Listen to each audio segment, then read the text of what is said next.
Did you ever notice how people in a hurry tend to disobey the rules? Now that can get them in a lot of trouble. If you happen to be in their way, it can also get you in a lot of trouble.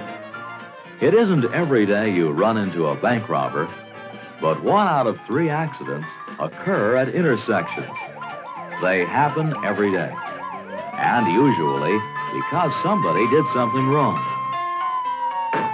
Besides obeying the rules yourself, you've always got to look out for the other guy.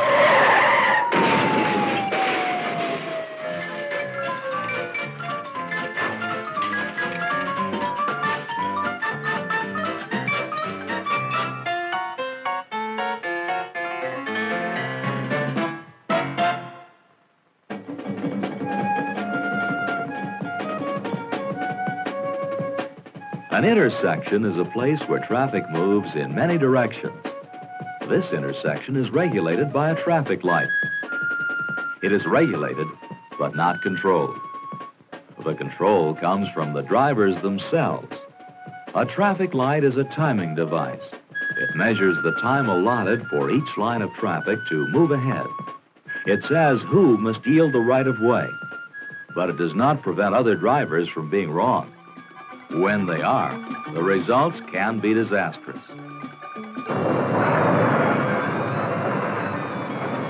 As a driver, your first job is to know the rules. Your second, to obey them. Your third, to guard against the mistakes of others.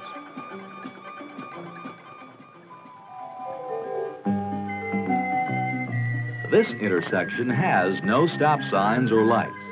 It is unregulated. When 2 cars arrive at the same time, the law dictates that the car on the left shall yield to the car on the right. But don't bet your life on it. Some drivers forget, and nobody wins a tie. Occasionally, at intersections regulated by 4-way stop signs, 4 cars arrive at once. Then, who goes first? The solution to this problem is courtesy and communication.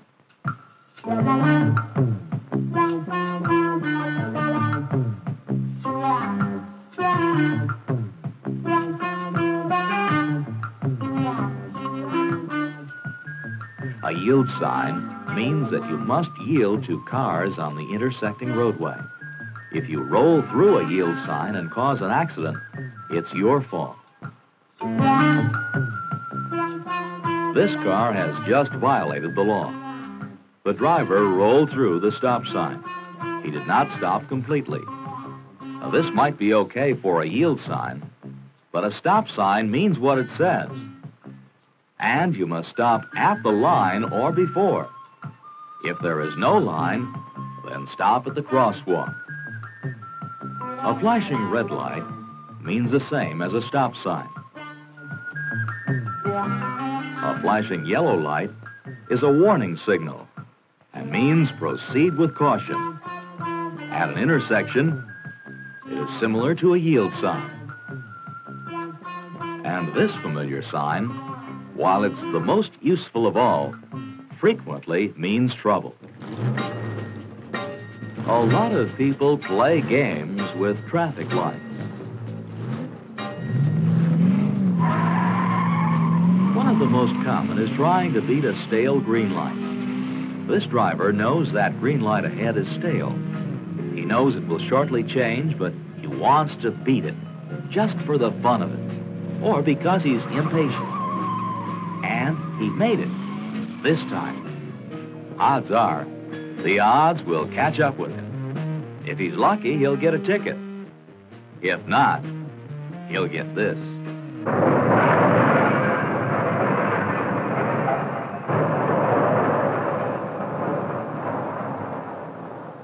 It's not smart to play games with 2 tons of steel. The right way to approach an intersection is to get your speed down to the point where you can stop easily. Take your right foot off the accelerator and poise it over the brake pedal. That saves you vital reaction time in case you need to stop. Before starting off at an intersection, look first to your left and then to your right to make sure the cross traffic has stopped.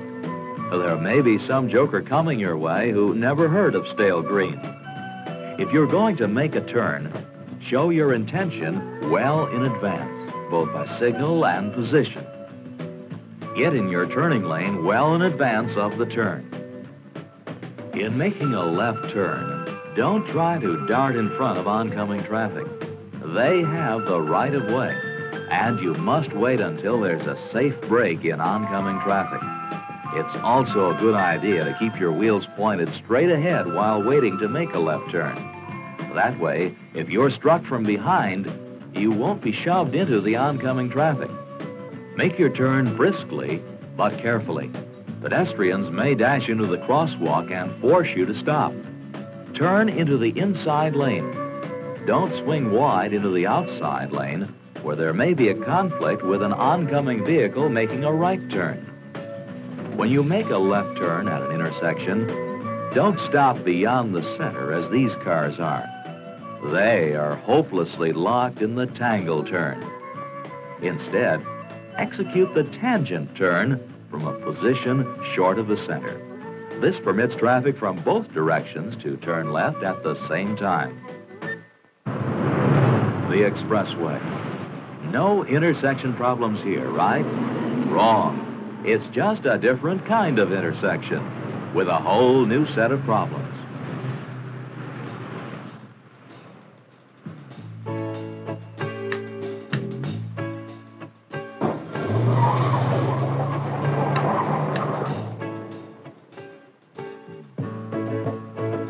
Watch out for these signs. You're on an exit ramp instead of an entrance ramp, and on your way to a deadly head-on crash in high-speed traffic. When you enter an expressway, it's an intersection of sorts. Speed up in the acceleration lane and blend into the traffic stream smoothly. Approaching an interchange, move into the passing lane, leaving the entry lane open for merging cars. Getting off, get in the deceleration lane well in advance and signal. Slow down and enter the exit ramp at the posted speed. If by chance you should overshoot your exit, you must go ahead to the next exit. Don't try to back up and get on the ramp. When you leave the expressway, shift your mental gears to prepare yourself for the slower cruising speeds of non-expressway driving. And remember, 1/3 of all accidents happen at intersections, and most because of some kind of carelessness. Know where you're going, show where you're going. Slow for the intersection and go when it's safe.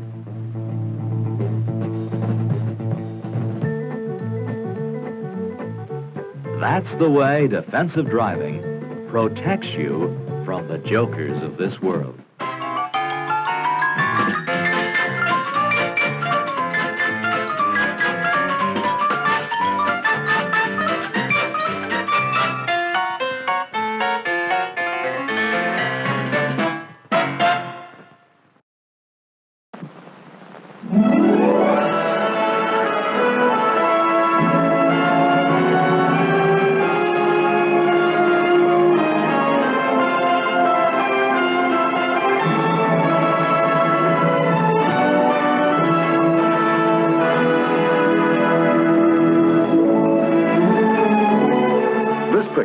As you can see, was taken in a busy American city.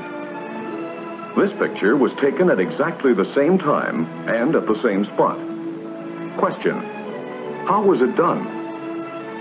A modern motion picture camera photographed the traffic in action, while the Daguerre camera, the great-great-granddaddy of all cameras, was used to photograph the buildings alone.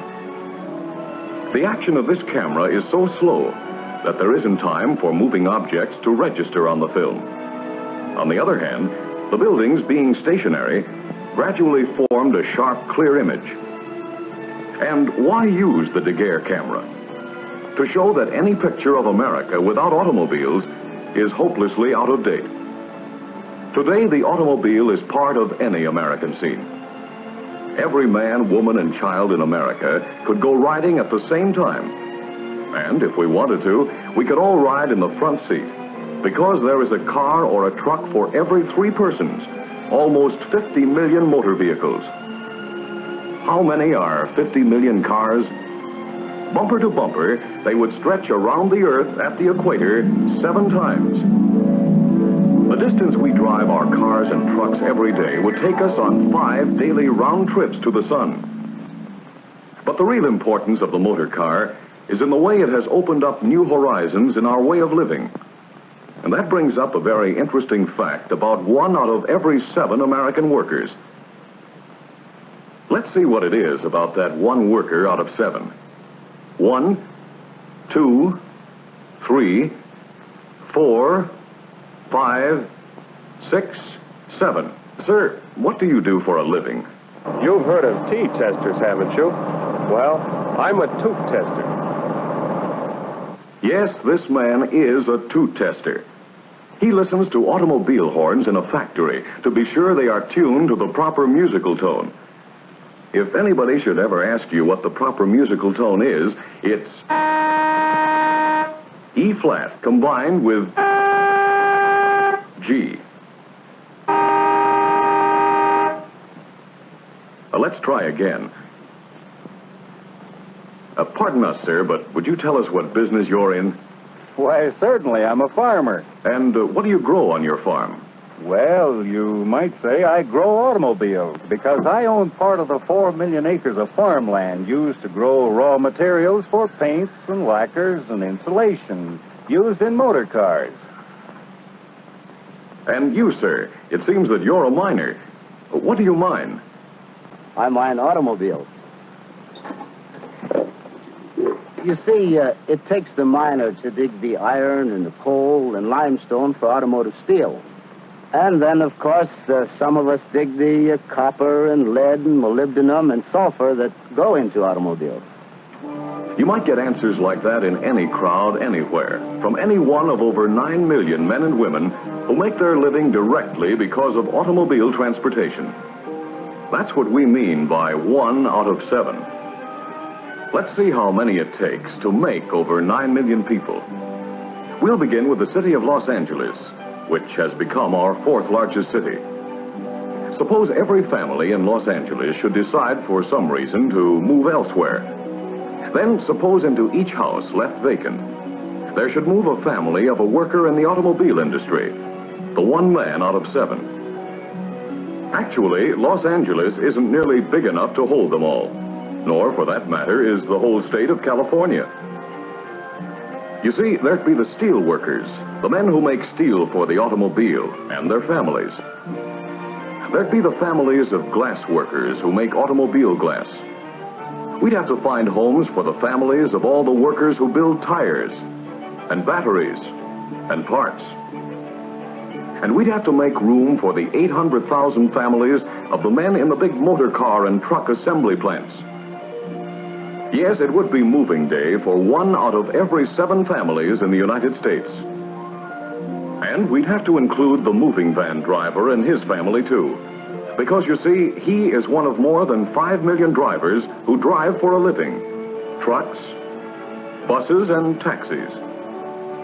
And while you're about it, did you ever stop to think of how many people it takes to maintain our roads and highways?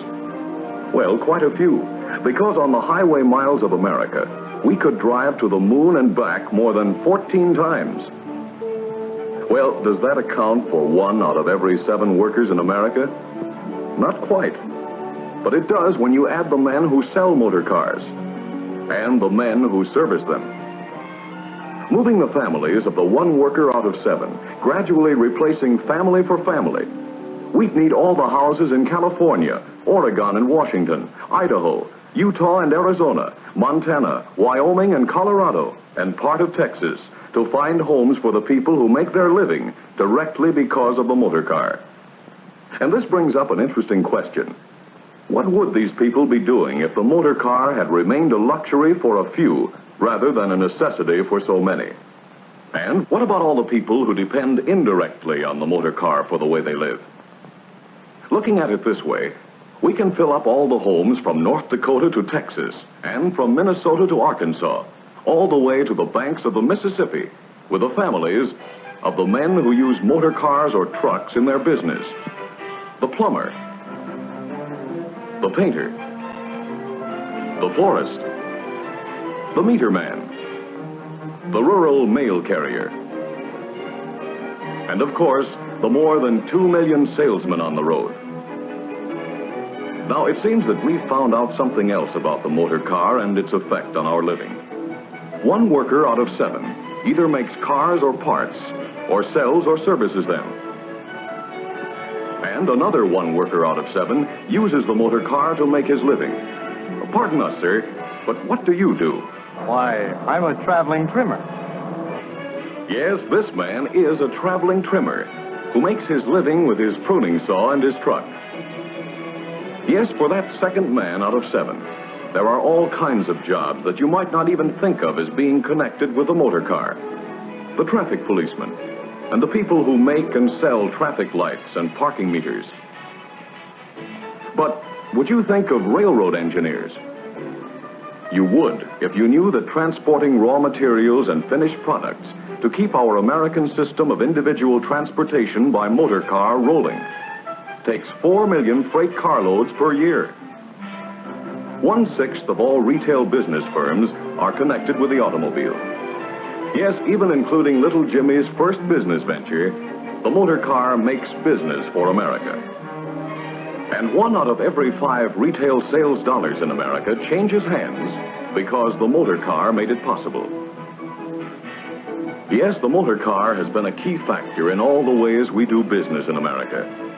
But it has had even greater effect on the way we live and the pleasure we get out of living.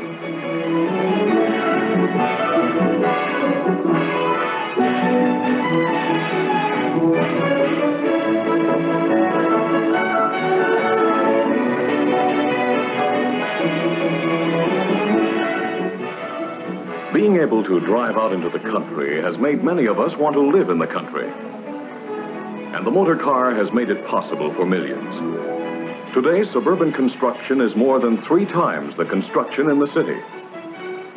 And just as the motor car is a tool for working, with more than half of us using it to go to and from our daily work, so it is a tool for enjoyment. It puts America at our doorstep for business or pleasure. Whether you're traveling on business or pleasure, the chances are even that you'll travel by motor car. More than half of us take yearly vacations, and most of us take them on the highway. As a result, the tourist and resort industry ranks among the 3 most important industries in 16 states. We have seen how the Daguerre camera, a camera from the past, can take a picture of the past to show how our horizons have been expanded by the motor car. And the greatness of America has been that we are never content to stop at the horizon we can see. We know that there is another and another horizon beyond. The motor car industry, as it has recognized its responsibilities in our progress through yesterday to get where we are today, is already at work on the design of tomorrow, exploring, developing, testing to improve the cars we drive, to make them safer, more comfortable, more enjoyable. If we are to realize in full the motor car's vast potential for good, we must use it and care for it wisely. The motor car has been the key to open new horizons, not for the few, but for all. And all of us share in the responsibility of safeguarding the benefits it has brought. If we plan for the future, if we look ahead to clear all obstacles and roadblocks, if we recognize the importance of this great individual freedom of movement, the motor car will be the key to our ever-widening horizons of tomorrow.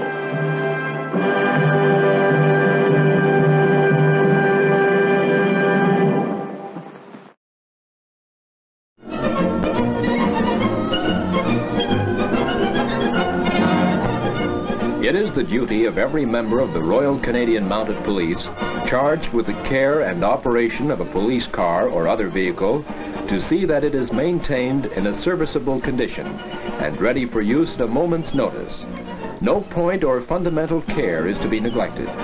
When driving a transport, drivers must drive with due care, attention, and with safety.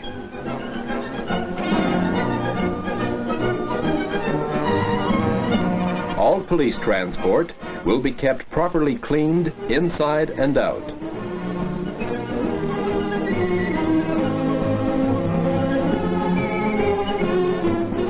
The body of the car must be thoroughly washed and free from grit before polishing.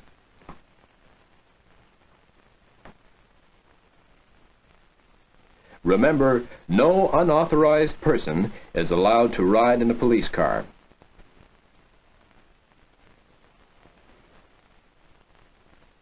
Before proceeding on patrol, see that the radiator is full of water and properly circulating, for this is very important in keeping your engine cool.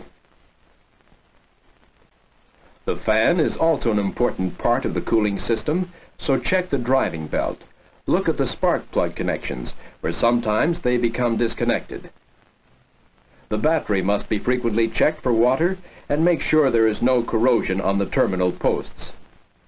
Check the oil when the engine is not in motion. This will give you a true measurement. Examine the tires frequently to see that they are in good condition and up to the pressure recommended by the manufacturer.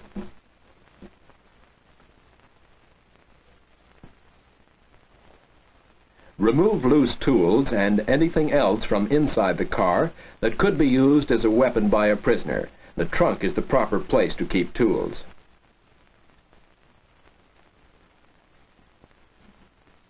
A first aid kit is supplied to every car. This kit must be kept in good order and condition.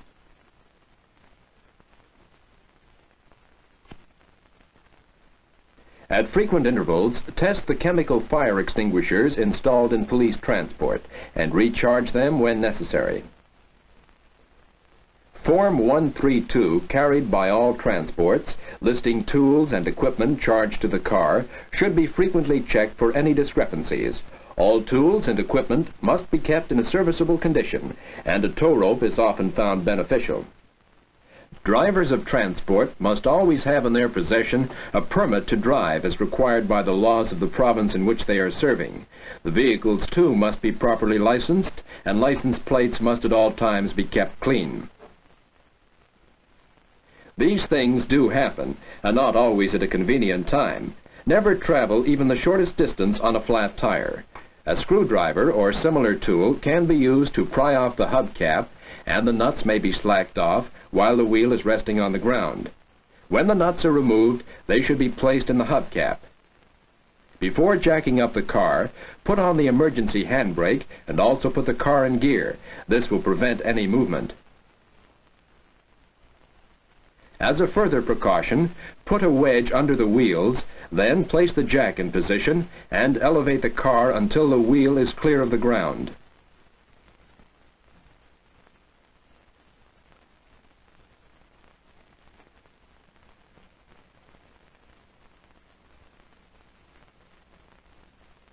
The wheel changed, the nuts placed on hand tight, lower the car and tighten the nuts evenly. Replace the hubcap.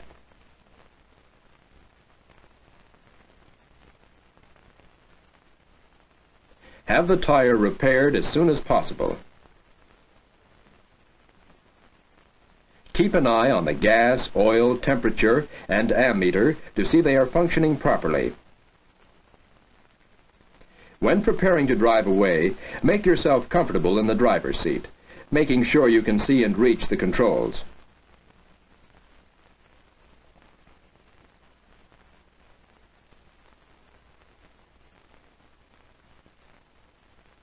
Before driving away, see that the emergency brake is off. Disengage the gears by placing the gear shift in neutral. As a further safety measure, disengage the clutch by pressing it to the floorboard. This relieves the strain on the motor. Turn on the ignition key and engage the starter. If the motor is cool and sluggish in starting, use the choke sparingly until the motor is warmed up and running smoothly. With an automatic choke, this action is unnecessary. Don't race the motor, especially in cold weather. Allow the oil to thin out and start lubricating. The motor running satisfactorily, ease the clutch and shut off the choke. To drive away, disengage the clutch. Place the gear shift in low. Release the clutch gradually. At the same time, step on the accelerator with the right foot, feeding gas lightly to the motor. As the car gathers headway, disengage the clutch, place the gear shift in second, and then release the clutch. As the car gains more speed, disengage the clutch, place the gear shift in high. Release the clutch gradually and apply the gas in moderation by pressing down on the accelerator with the right foot. Don't ride the clutch. Glance occasionally at the gauges and drive with both hands on the wheel.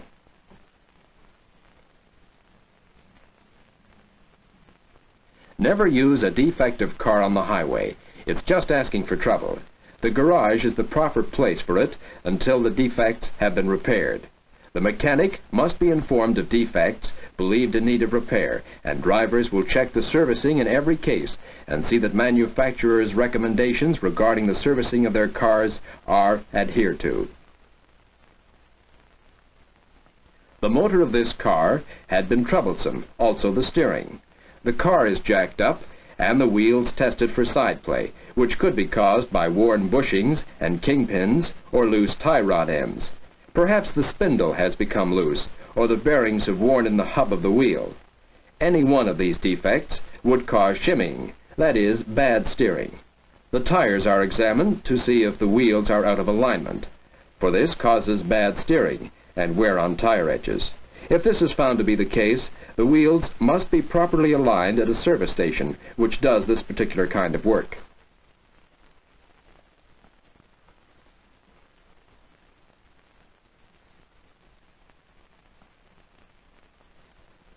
The steering is tried out, and the steering box is examined for grease leakage, which would result in worn gears and poor steering.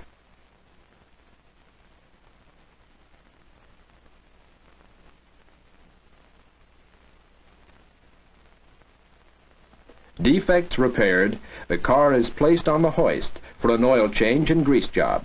Proper lubrication is important.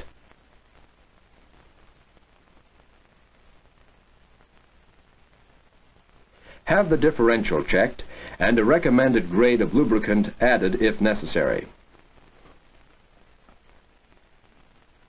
Also, check the transmission. All grease fittings, shackles, springs, and shock absorbers are to be attended to, and the brakes checked for fluid, the steering box serviced with grease, and the generator and starting motor oiled.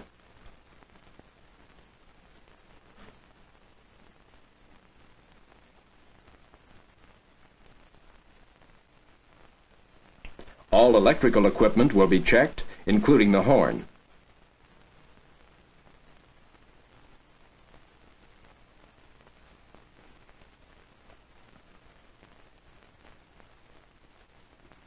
Drivers of transports will check all servicing before leaving a garage and accept only on their satisfaction. Remember, a car in good running order is a safe car when driven by a careful driver.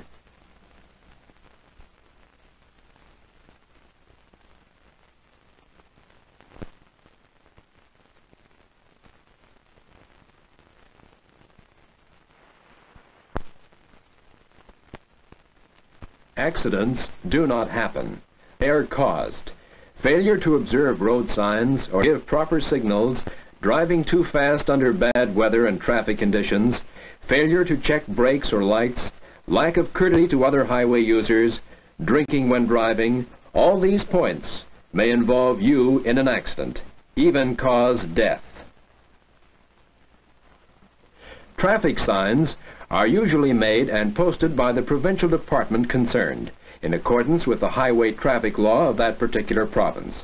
In cities, towns, and villages, they also put up traffic signs in accordance with their bylaws, governing the traffic by these different legislative bodies, but all traffic signs are put up for the same purpose. That is, to control and regulate traffic and to prevent accidents. Drivers of automobiles must always be alert and cautious, remembering that speed causes many accidents which are often serious. Quick acceleration and powerful brakes are dangerous if misused. For absolute safety, travel at a speed which will enable you to pull up in a distance which gives you time for clear judgment.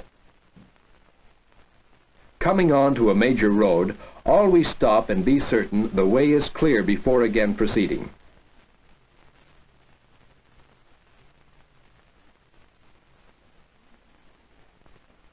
Keep on your correct side of the road, especially where your view is obscured. For instance, on hills, there is always the chance that a car coming from the opposite direction will meet you on top. Never be a road hog like this car.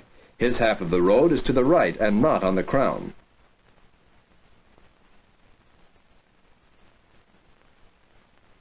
Look out for this reckless driver. And the man who unexpectedly makes a U-turn in the middle of the street. When being overtaken, don't accelerate to establish pride over common sense. Cutting in sharply is a dangerous practice and the cause of many accidents. To take a corner at excessive speed or on the wrong side of the road is like driving blindfolded. Always stop, look, and listen at railway crossings.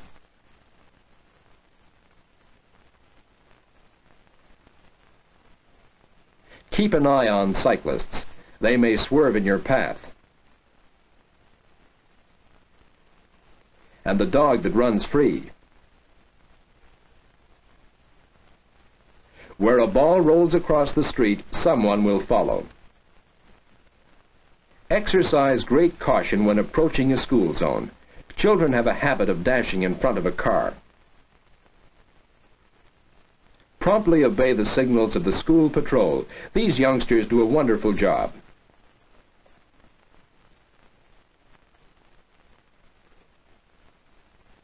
Slow down in built-up areas and watch for the jaywalkers.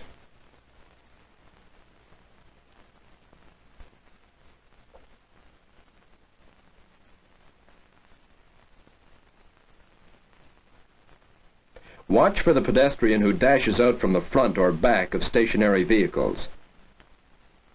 Stop for stationary streetcars.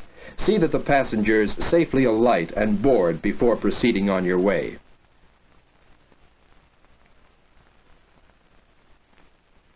Sometimes you meet this type of person. He must read his paper regardless.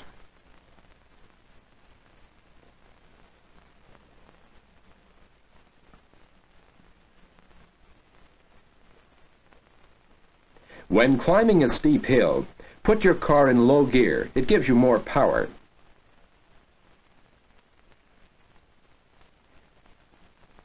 When going down a very steep hill, again put your car in low gear. This will give you greater control and is easier on the brakes.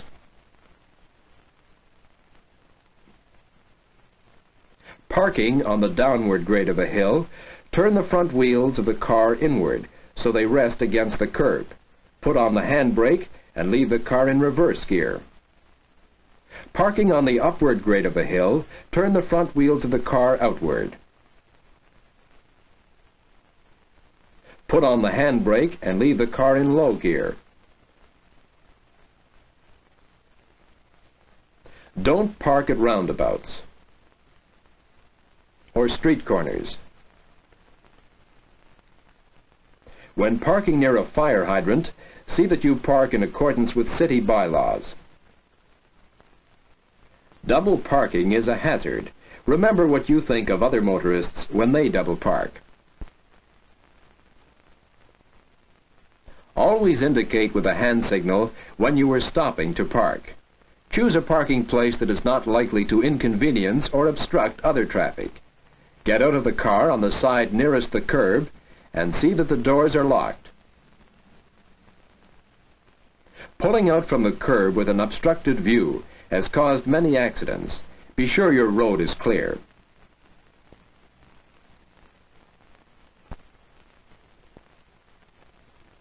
Approaching pedestrian crossings, remember to stop at the white line, not over it. Indicate with a hand signal your next move, which in this case is to the right.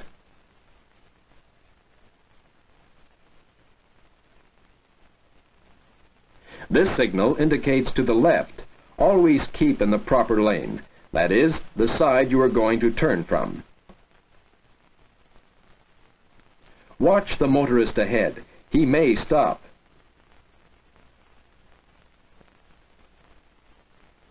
Be sure you have a clear road ahead before attempting to pass vehicles in front of you.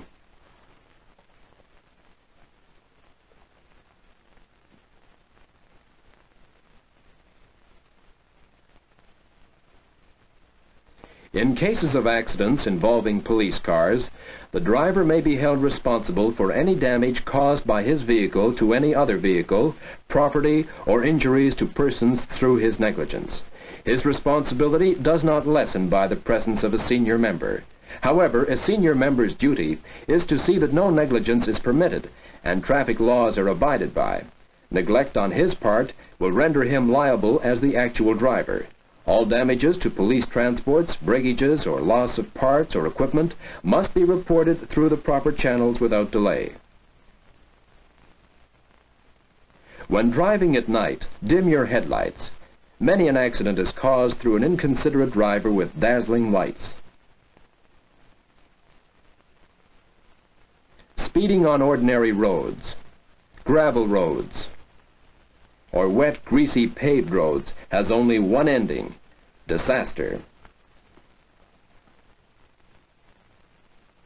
Unavoidable accidents do occur, but many are due to carelessness and inconsiderate driving. Here is the tragic evidence of speeding. Trying to pass vehicles near the brow of a hill. Rolled into a ditch as a result of dazzling headlights. Entered a major road without stopping. Caused by excessive speed on wet paved highway. Failed to stop, look and listen at level crossing. Liquor and gasoline are bad mixers. Overtaking when road ahead was not clear. Making a sudden U-turn on the highway. Cutting in too quickly.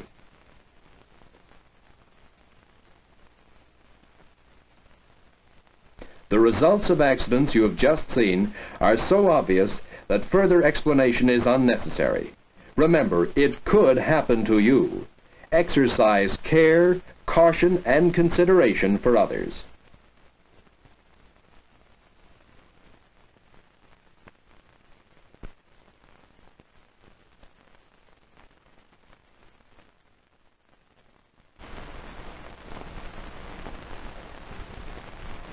It is important that every policeman should know how to carry out traffic point duty and how to give correct traffic signals. When a pointsman is on duty, all eyes are upon him. All traffic awaits his signals. He must therefore give his signals distinctly and keep traffic moving in a regular manner. The mechanically controlled safety lights are installed at busy intersections and road junctions, their purpose being to control traffic and keep it moving freely and with safety. When any one of these mechanical lights break down, or where a particular problem or increased traffic hazard exists, it is then that the policeman, with a thorough knowledge of traffic control, takes over. Pointsmen will take up their positions in the center of the crossroads, junction, street, or intersection. Their duty is to control traffic by hand signals, which must be precise and definite. They will take command of traffic at once and signal each stream of traffic through their point. Traffic must not be delayed but kept moving in a safe and expeditious manner.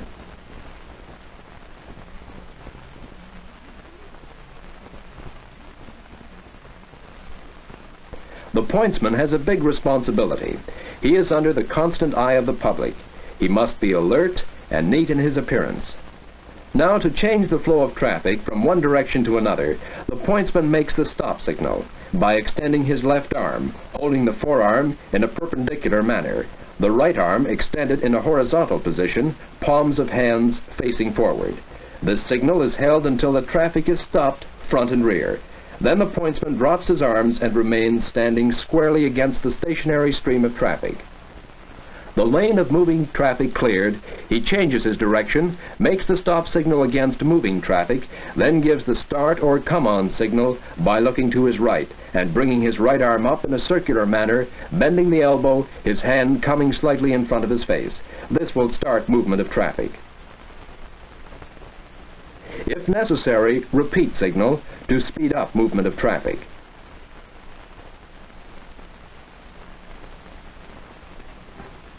He then looks to his left and brings his left arm up in a circular manner, bending the elbow, his hand coming slightly behind his left ear. This starts the traffic on his left and moving behind him. Clear, precise signals and alertness keeps the lanes of traffic moving with clockwork precision. Left turns are dangerous, for it means crossing the stream of traffic or entering the lane of traffic. So the pointsman must exercise great care that he stops the main flow before giving the come-ahead signal. That is done by extending one or the other arm horizontally, according to the lane of traffic he is stopping, then beckoning with the other hand. Giving a motorist the go-ahead on a right turn, be cautious of pedestrians in their crossing.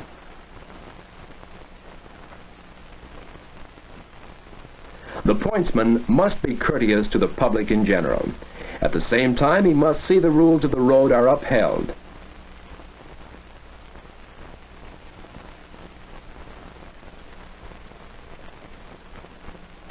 A pointsman may have to hold up both streams of traffic for unusual circumstances. A crippled person, aged, or blind, wanting to cross the intersection. Once the traffic has been stopped, he may assist the infirm person across the intersection. The pointsman may be sure that while he is doing this, all eyes are upon him.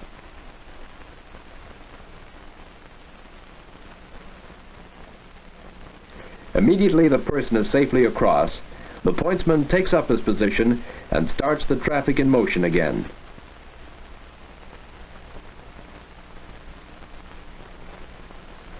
Pointsmen are visited by their superiors from time to time.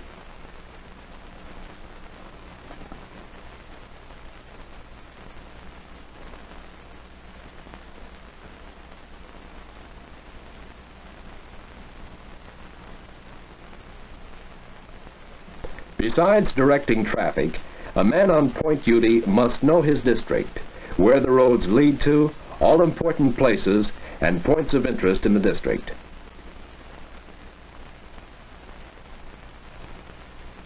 And remember, the public at large, and drivers of vehicles in particular, appreciate proper signals from the pointsman. To this end, those employed on point duty must ensure that only clear and unmistakable signals are given.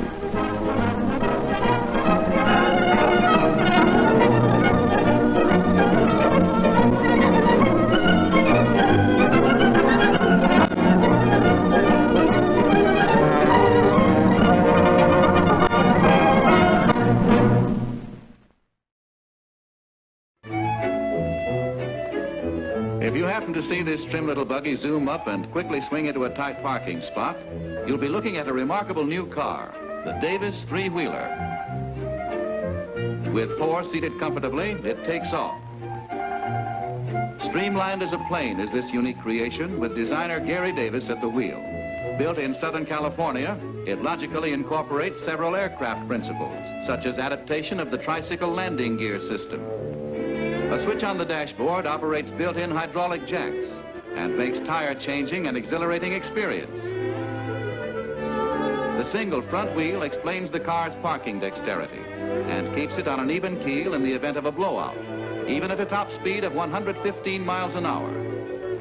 There are no fenders. Wraparound steel bumpers protect removable body panels. This little chariot can really run you around in circles.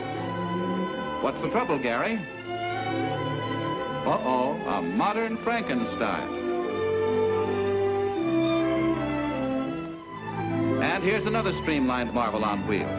It only needs a pair of wings to be at home in the sky. Formidable indeed is its nose. With riveted aluminum fuselage, entry hatch, and rugged empennage, it's wasting time on the ground. But being earthbound, the monster is trundled out onto the highway to frighten other motorists. If you're looking for a 1960 model, this may well be it. Somewhat less spectacular is this sporty new creation of Gordon Burig of Pennsylvania, designer of the famous Cord. Front fenders of laminated fiberglass turn with the wheels made of light magnesium. Body and removable top are of aluminum and plastic. In the cockpit, or rather the driver's compartment, Mr. Burig operates the controls, closely resembling those of a plane. Thus, aircraft methods are becoming increasingly popular in automotive science.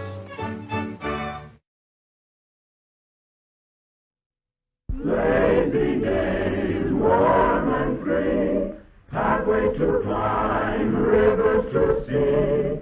Magic's here for you and me as we travel the roads to romance.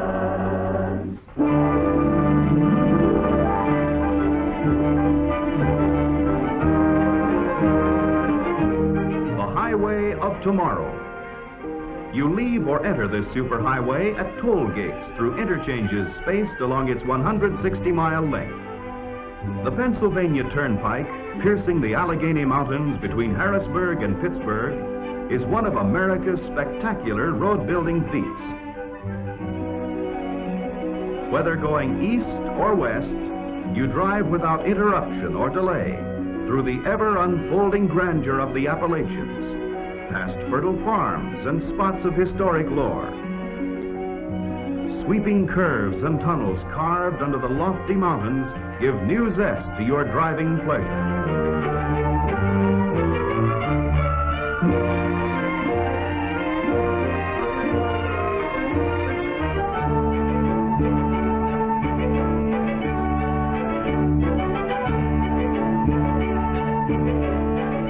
Near the turnpike is a lake which in certain places bubbles continuously, as if the water were boiling.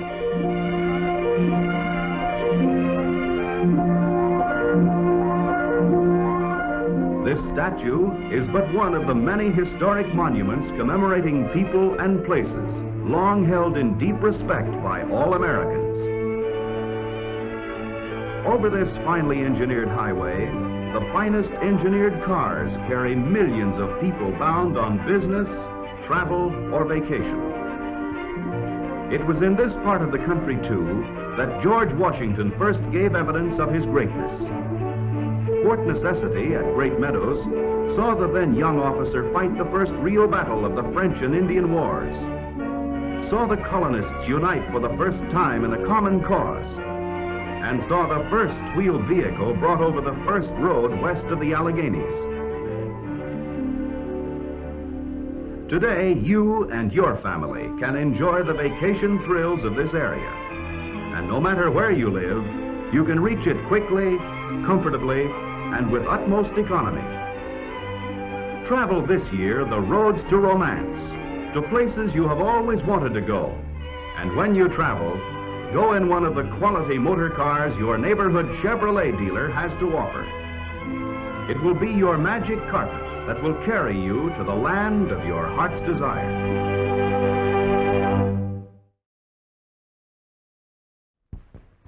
Lazy days, warm and free, pathway to climb, rivers to see.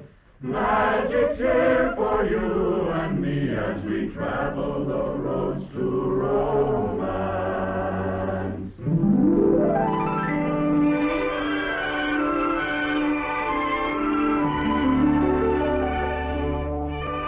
Now Narragansett Bay cuts into the Rhode Island coastline to form one of the most attractive vacation areas in all New England.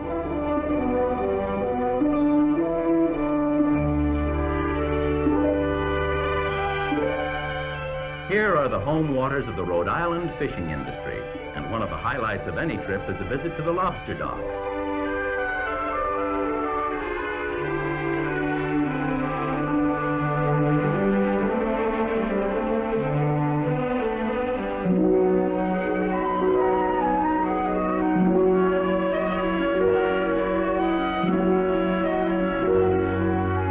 According to local history, the Vikings landed and built their stone grist mills on this promontory, today marked by parks and a magnificent war memorial. A major attraction, of course, is the Atlantic Ocean nearby with its cool breezes.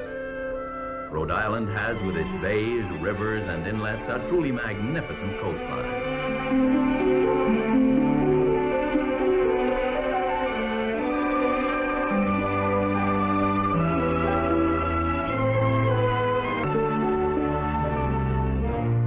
Networks of fine roads with bridges and ferries connect many points of interest.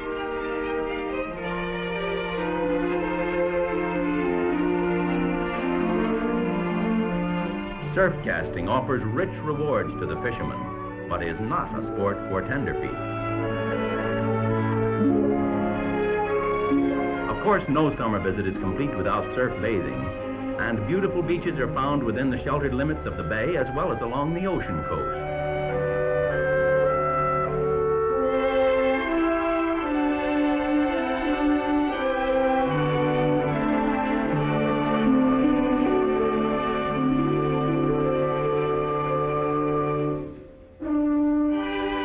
Today, you and your family can enjoy the vacation thrills of this spot, and no matter where you live, you can reach it quickly, comfortably, and with utmost economy. Travel this year the roads to romance, to places you have always wanted to go. And when you travel, go in one of the quality motor cars your neighborhood Chevrolet dealer has to offer. It will be your magic carpet that will carry you to the land of your heart's desire.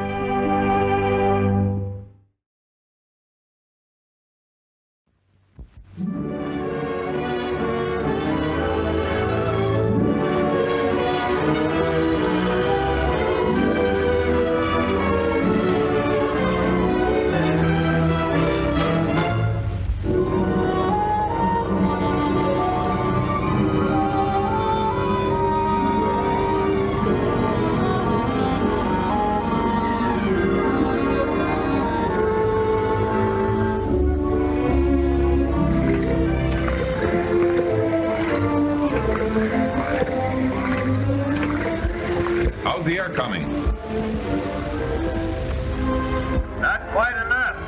Pump a little faster, will you? A little faster, Jack.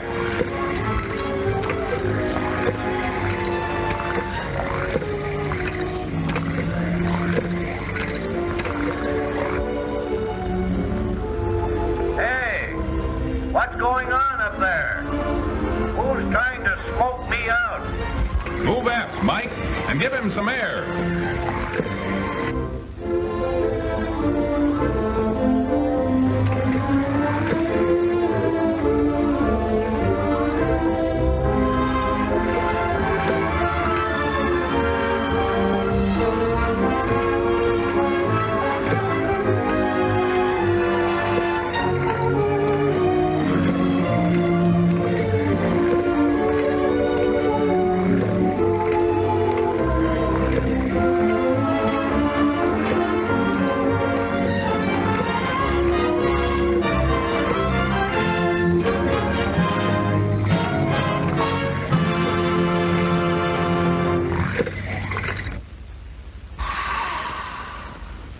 We cannot live without air.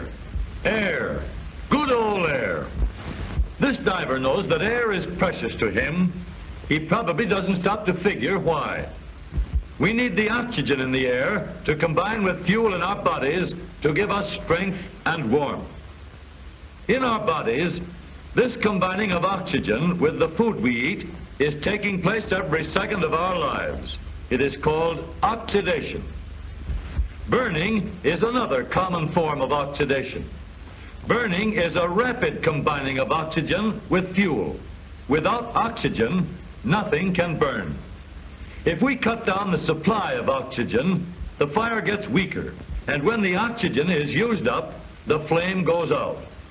By covering the fuel with water or chemicals that keep air from getting in, we can cut off the supply of oxygen and put a fire out. But when a fire gets plenty of oxygen, it will use all the fuel it can get. The more air it gets, the faster a fire burns. So when we want hot fires that will get the maximum energy out of the fuel, we supply a lot of air, free air. Air is forced up through the flaming bed of coals in the modern locomotive. In many ocean-going ships, when extra power is needed, the entire boiler room is filled with air under pressure, causing a strong draft to rush through the fire, carrying an extra load of oxygen. Even steel will burn if it gets enough oxygen.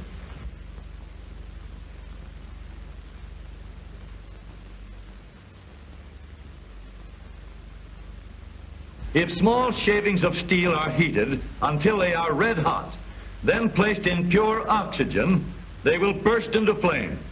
Steel, however, doesn't catch fire easily. Some things ignite more quickly, like Excelsior.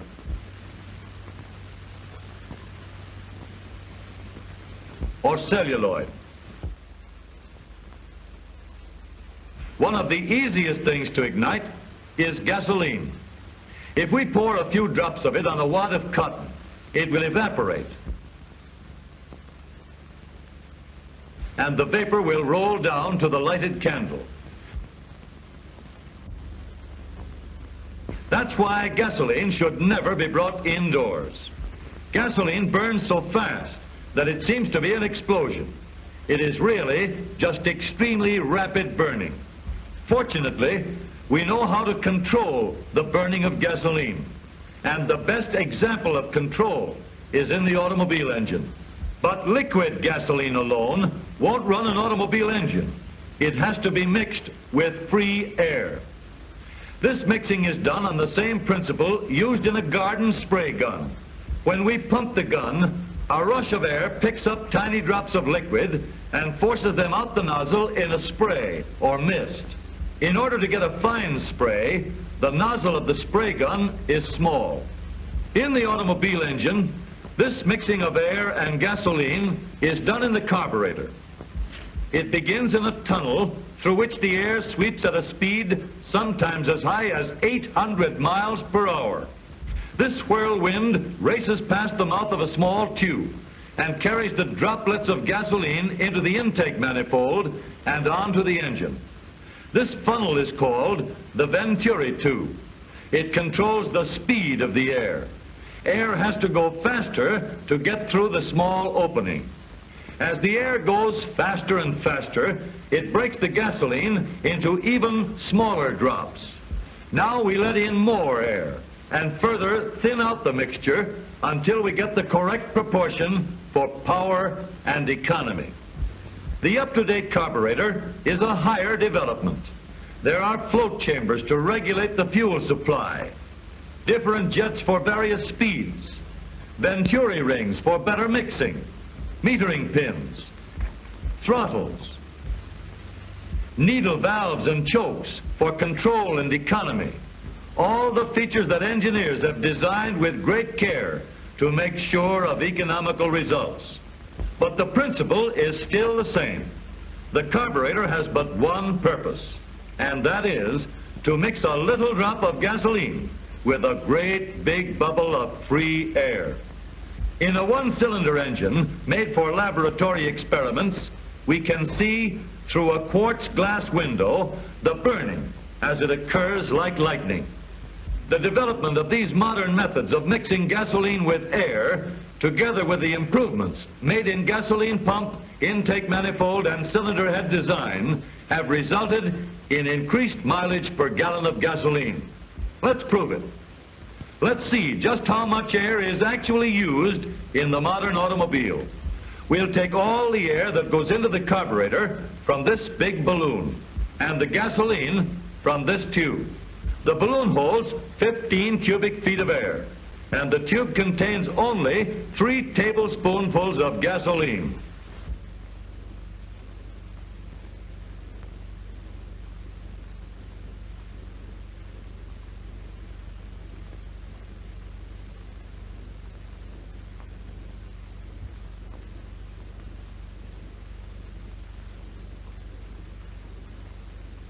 Here's a race that's worth watching. A race to see how much gasoline we need while using enough air to run our car 1/4 of a mile.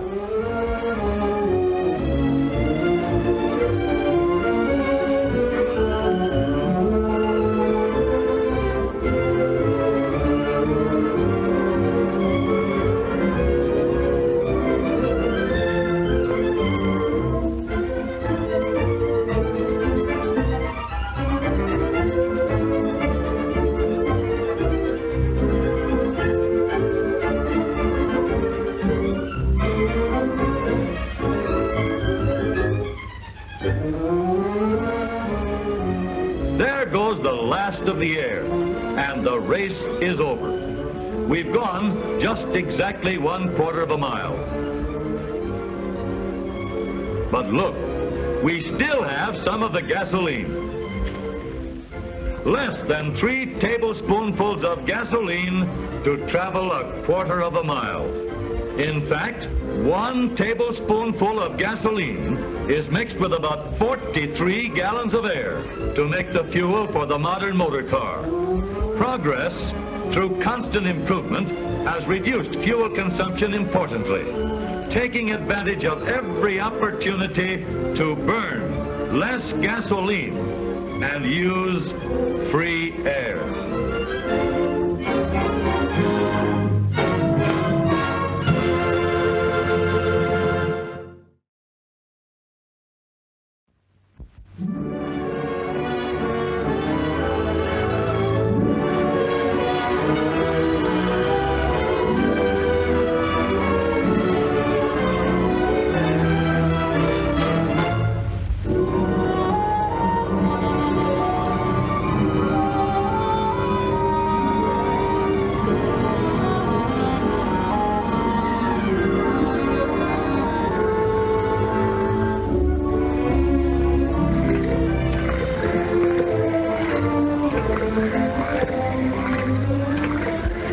How's the air coming? Not quite enough. Pump a little faster, will ya? A little faster, Jack.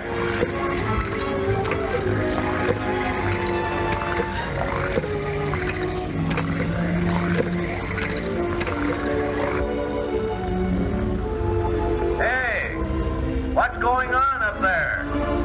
Who's trying to smoke me out? Move aft, Mike, and give him some air.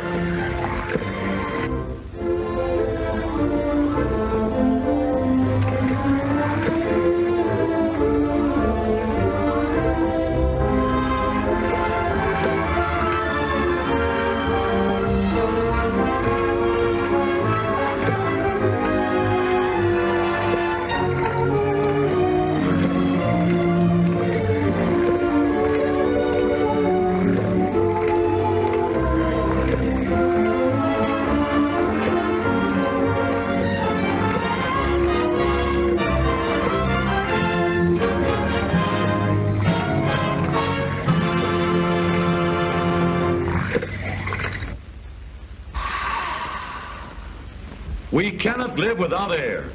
Air. Good old air. This diver knows that air is precious to him. He probably doesn't stop to figure why. We need the oxygen in the air to combine with fuel in our bodies to give us strength and warmth. In our bodies, this combining of oxygen with the food we eat is taking place every second of our lives. It is called oxidation. Burning is another common form of oxidation. Burning is a rapid combining of oxygen with fuel. Without oxygen, nothing can burn. If we cut down the supply of oxygen, the fire gets weaker, and when the oxygen is used up, the flame goes out. By covering the fuel with water or chemicals that keep air from getting in, we can cut off the supply of oxygen and put a fire out. But when a fire gets plenty of oxygen, it will use all the fuel it can get. The more air it gets, the faster a fire burns. So when we want hot fires that will get the maximum energy out of the fuel, we supply a lot of air, free air. Air is forced up through the flaming bed of coals in the modern locomotive. In many ocean-going ships, when extra power is needed, the entire boiler room is filled with air under pressure, causing a strong draft to rush through the fire, carrying an extra load of oxygen. Even steel will burn if it gets enough oxygen.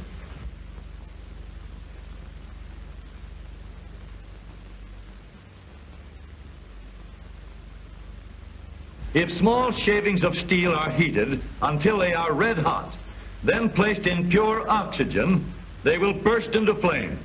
Steel, however, doesn't catch fire easily. Some things ignite more quickly, like Excelsior.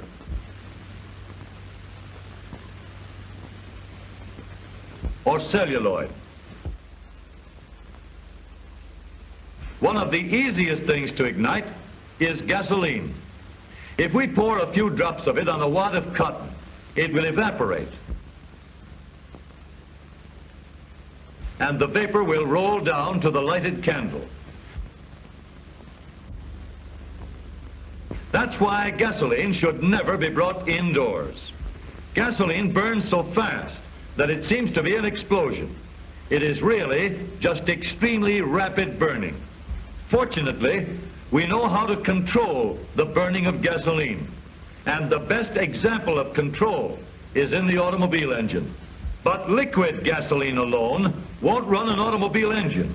It has to be mixed with free air. This mixing is done on the same principle used in a garden spray gun. When we pump the gun, a rush of air picks up tiny drops of liquid and forces them out the nozzle in a spray or mist.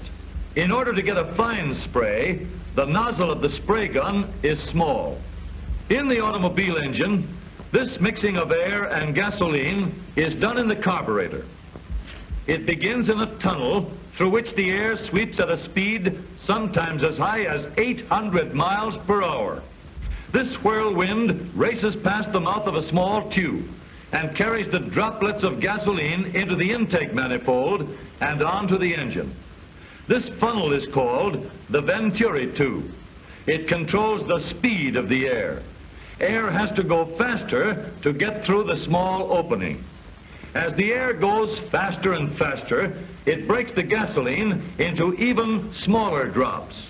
Now we let in more air and further thin out the mixture until we get the correct proportion for power and economy. The up-to-date carburetor is a higher development. There are float chambers to regulate the fuel supply, different jets for various speeds, Venturi rings for better mixing, metering pins, throttles, needle valves and chokes for control and economy. All the features that engineers have designed with great care to make sure of economical results. But the principle is still the same. The carburetor has but one purpose, and that is to mix a little drop of gasoline with a great big bubble of free air. In a one-cylinder engine made for laboratory experiments, we can see through a quartz glass window the burning as it occurs like lightning. The development of these modern methods of mixing gasoline with air, together with the improvements made in gasoline pump, intake manifold, and cylinder head design, have resulted in increased mileage per gallon of gasoline. Let's prove it. Let's see just how much air is actually used in the modern automobile. We'll take all the air that goes into the carburetor from this big balloon and the gasoline from this tube. The balloon holds 15 cubic feet of air, and the tube contains only 3 tablespoonfuls of gasoline.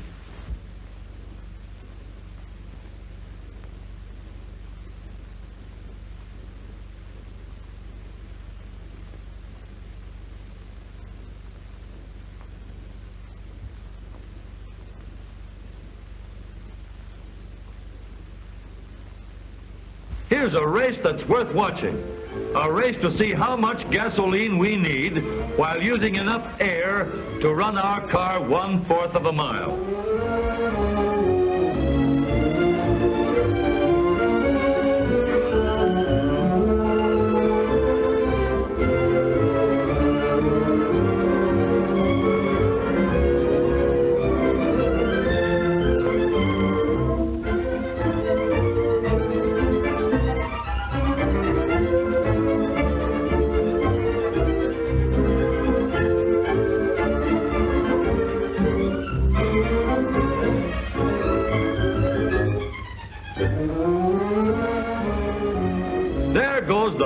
Of the air, and the race is over.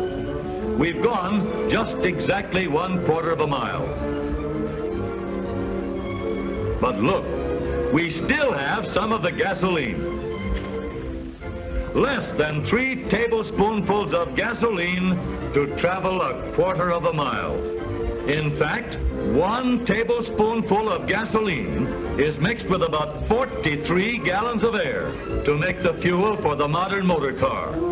Progress, through constant improvement, has reduced fuel consumption importantly, taking advantage of every opportunity to burn less gasoline and use free air.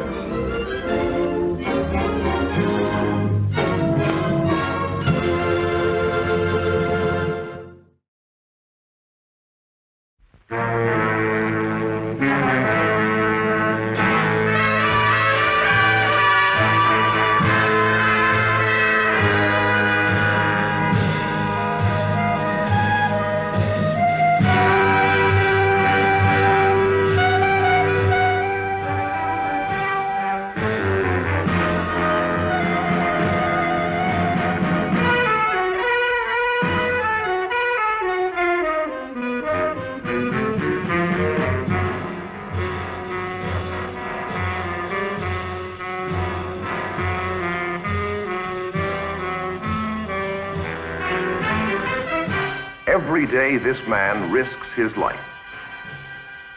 A mistake, an equipment failure, and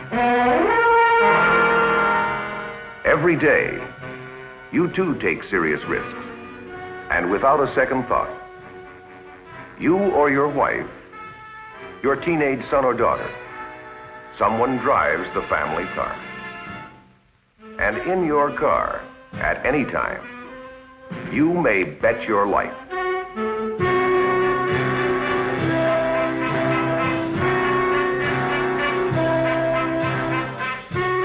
Every year, more than 1.5 million families know the nightmare of an automobile accident.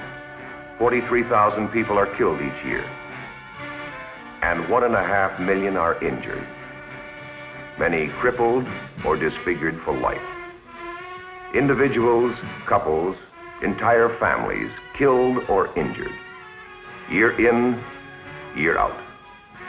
Today, 122 will die.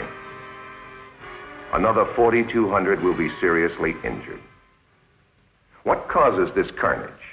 Carelessness, thoughtlessness, speed, the inability to stop, blowouts, loss of control, skidding, caused by inadequate, unsafe tires. On the short New Jersey Turnpike, 1,400 motorists a month are stopped by tire trouble. In a recent survey, Pennsylvania Turnpike troopers charged 68% of traffic deaths in a 2-month period to worn or faulty tires, to skids or loss of control. Yes, on high-speed thoroughfares, tires take a beating. Jamming on brakes at 70 generates enough heat to melt a pound of iron. Think about your tires. All the braking energy of a wheel is in the tire tread, an area not much larger than a size 9 shoe. And remember, your brakes stop only the wheels. Your tires stop the car. Think about your tires. At 50 miles an hour, a centrifugal force of approximately 2 tons tries to pull your tires apart. No place for a tire that can't take it. Think about your tires. In traffic, night or day, in town or on the open road, you are seldom more than 2 arms lengths from disaster. The best way to avoid this horror is to give more thought to your tires. Not like this, as many people do, but thoughtfully, as you are doing now. Take time to get all the facts on safety. With so much at stake, the best is only good enough. And the best is the incomparable General Dual 90, the most wanted safety tire built. Let's see why the Dual 90 is so good. It is not a tire like this. There are unbelievably 10 tires in this stack. Here are 10 Dual 90s. The difference? You bet your life. Nor is the Dual 90 a tire you can tie in a knot. Everything you value, home, family, job, security, rides on your tires every time you drive anywhere. You seldom take long trips, you say, or drive fast. Remember this, 80% of all accidents happen within 10 miles of home. The General Dual 90 stops safely, quickly, prevents accidents, and saves lives. Gives you stopping traction on 2 treads, not just 1. Punctures? With a Dual 90, you can forget them. Roadside repairs, nighttime flats, forget them too.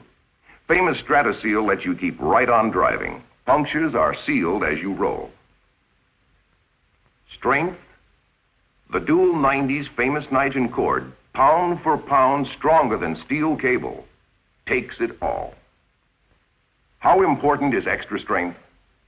Here's a conventional tire on a high-speed test wheel. Notice the extreme distortion? It can't take much more. The evidence? Thrown treads, each representing tire failure. Disintegration, insufficient strength. Heat is a big tire killer. When tire temperatures reach scorching hot, Nigen protects you mile after mile after mile. Then there is General Tire's Duragen rubber. Duragen, the ideal combination of long-wearing toughness and road-gripping softness for maximum mileage and cloud-soft ride. The Dual 90 has all the design advantages that 50 years' experience building quality tires can provide. A conventional single-tread tire carries its load on a narrow strip in the middle of the tread. The Dual 90, with twin treads, divides and shares tire load on 2 rolling radii. This provides excellent stability on corners and curves. And for even greater control, the new wraparound shoulder design, carrying a road-gripping tread pattern well into the shoulder area. This tread provides needed traction in critical steering situations. The Dual 90's wraparound design takes the fight out of steering. You are in command under the roughest conditions. When you think of your family, yourself, or the other fellow, think of your tires. Think of the Dual 90, designed specifically to reduce accidents and save lives.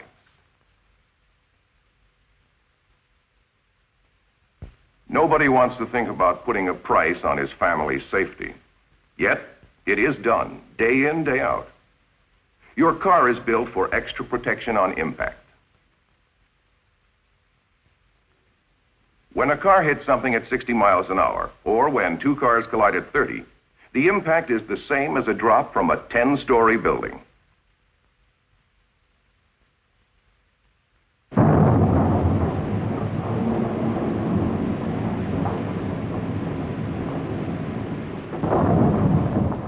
Live through it? Not likely. Today's high-speed traffic is no place to bet your life. Don't gamble. Think of your tires. Think of the difference. Think Dual 90. You owe it to your family. You owe it to yourself.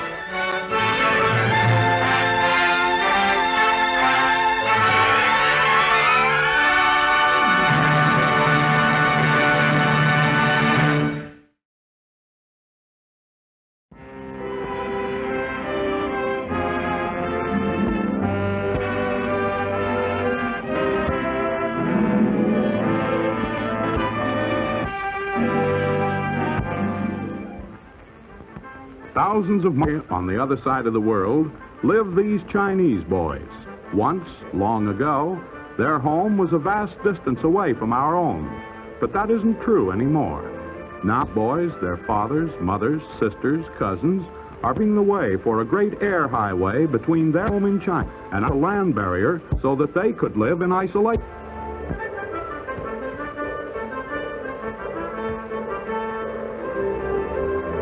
That barrier was the Great Wall of China, stretching for hundreds of miles. When this was built, men could live alone, completely cut off from each other by barriers created by man and nature. Many natural barriers divided the world. Broad oceans, high mountains, endless deserts, forests and rivers, dense jungles where trees and underbrush halted the traveler. Man's first means of transportation was provided by his own 2 feet. Everyone walked except children. They rode. Then man got the idea of riding. He discovered that the wild horses roaming the plains could be tamed. Using camels, he could cross desert barriers to treasures beyond. Donkeys could be used to carry his burdens.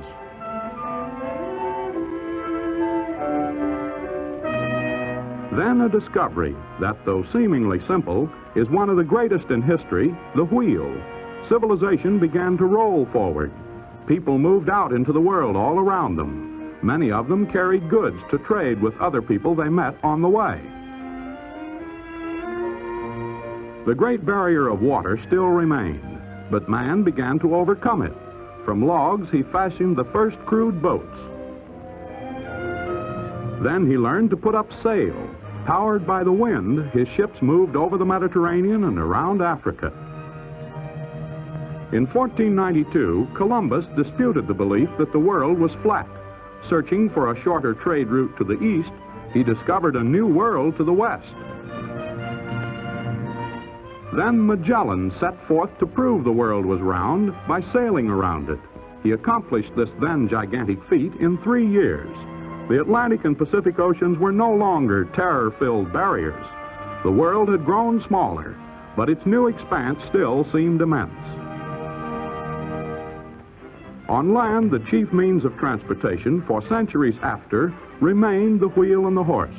In America, covered wagons blazed a trail to the west. Railroads were made possible by Watt's discovery of steam power. Early trains chugged along at 15 miles an hour. Many people were shocked, said that man was never intended to travel so fast. But as improvements were made, trains went faster and farther. By 1869, a steel ribbon of railroad track had tunneled through mountain barriers, had spanned rivers, and had united America from coast to coast. And steam was also used to drive big boats. No longer dependent upon the whims of the winds, boats could move under their own power to wherever the world's rivers and oceans would carry them. Communication was made swift by the telegraph's key, tapping words across a continent. Morse's telegraph was followed by the telephone, invented by Alexander Graham Bell. Now, a voice could be carried as far as wires could be strung. With these new forms of transportation and communication, the Earth's vast distances were losing their power to keep people apart. Our world was indeed becoming smaller. By 1899, Nellie Bly, a woman newspaper reporter, was able to travel around the world in 72 days. She used a combination of the fastest sea and land travel. The gasoline engine completely changed land transportation. People greeted the horse carriage with cries of "Get a horse!" But the automobile was here to stay. The very appearance of our city streets began to change, as this scene taken by a pioneer cameraman shows. And the lightweight, powerful gasoline engine helped bring about an even more amazing development in transportation, the airplane. This original newsreel film shows how, in 1903, the Wright brothers took to the air. The world soon followed. Communications took giant strides. With the perfection of wireless telephone, voices could be sent vast distances without wires. The peoples of the world were coming ever closer together. At a faster and faster pace, modern inventions were helping man to extend his control over space and time.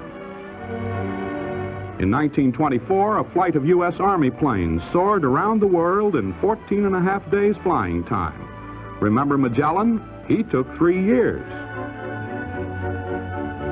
Today, with the achievements of modern science, television opens a new window to us all, reaching every ear and eye with the speed of light, bringing all parts of the earth as close as our living room.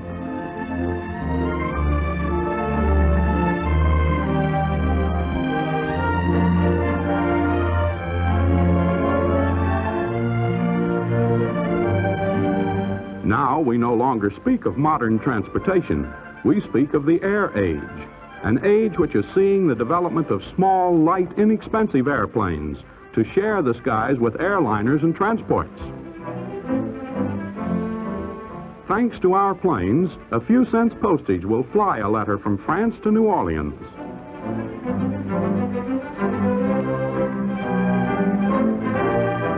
Today, all over our shrinking world, man looks to the skies. The development of new power in the air has brought about terrific speed. This Army jet plane can cross America in the same time it took primitive man to journey a few miles.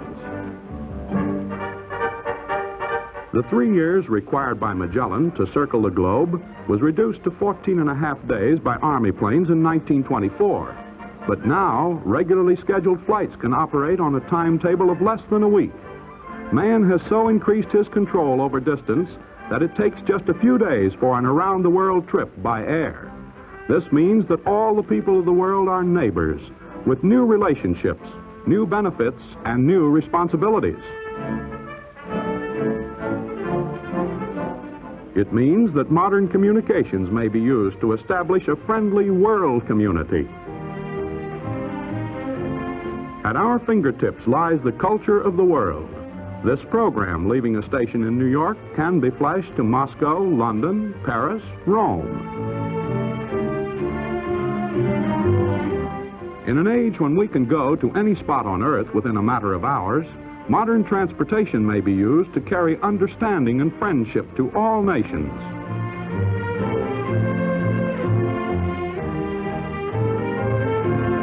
Behind the wheel of an automobile, we can swiftly reach any part of the nation.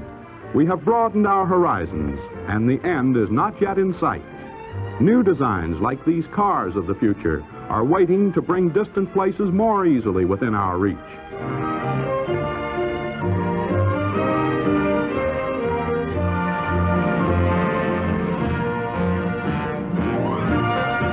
On an Earth linked together by wide highways, no one of us can live apart. Through the sciences of transportation and communication, we are able to exchange not only our ideas and achievements, but the material treasures of the world as well. International trade makes it possible for the varied products of every land to be enjoyed by all. The contents of your pantry or the materials in your home may come from scores of distant nations.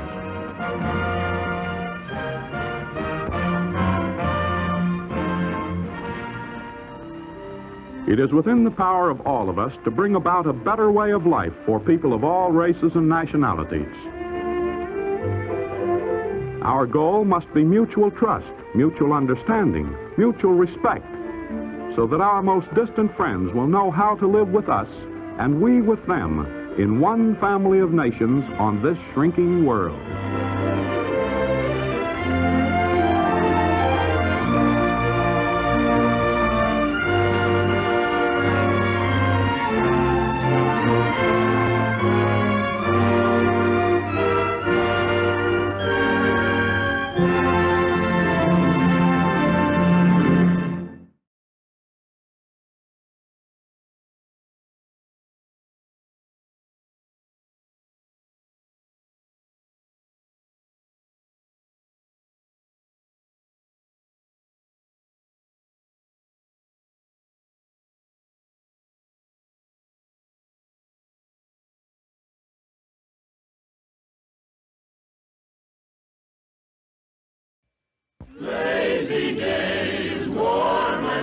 free, pathways to climb, rivers to see. Magic's here for you and me as we travel the roads to romance.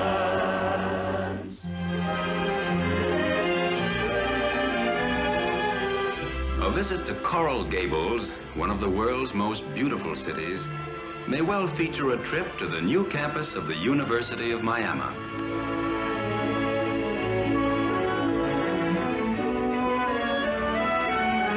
Today, thronged by students from both Americas, the campus is an outstanding example of modern architecture.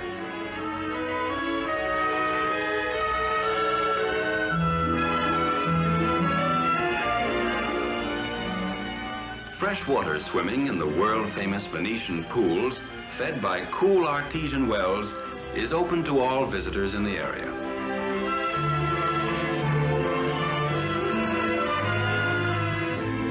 From the mainland, a causeway stretches across sparkling Biscayne Bay to Cape Florida and to Crandon Beach.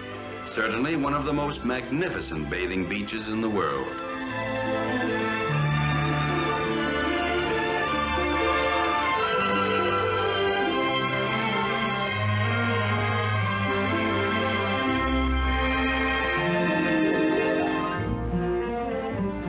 This park area, operated as a county playground, is shaded by thousands of graceful palms and was once part of America's largest coconut plantation.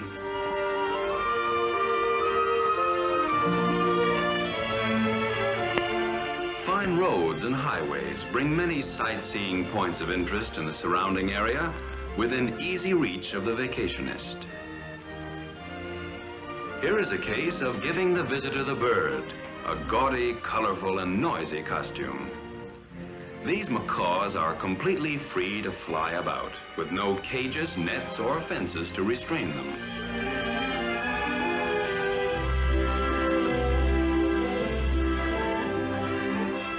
You and your family can enjoy the vacation thrills of this spot, and no matter where you live, you can reach it quickly, comfortably, and with utmost economy. Travel this year the roads to romance, to places you have always wanted to go. And when you travel, go in one of the quality motor cars your Chevrolet dealer has to offer. It will be your magic carpet that will carry you to the land of your heart's desire.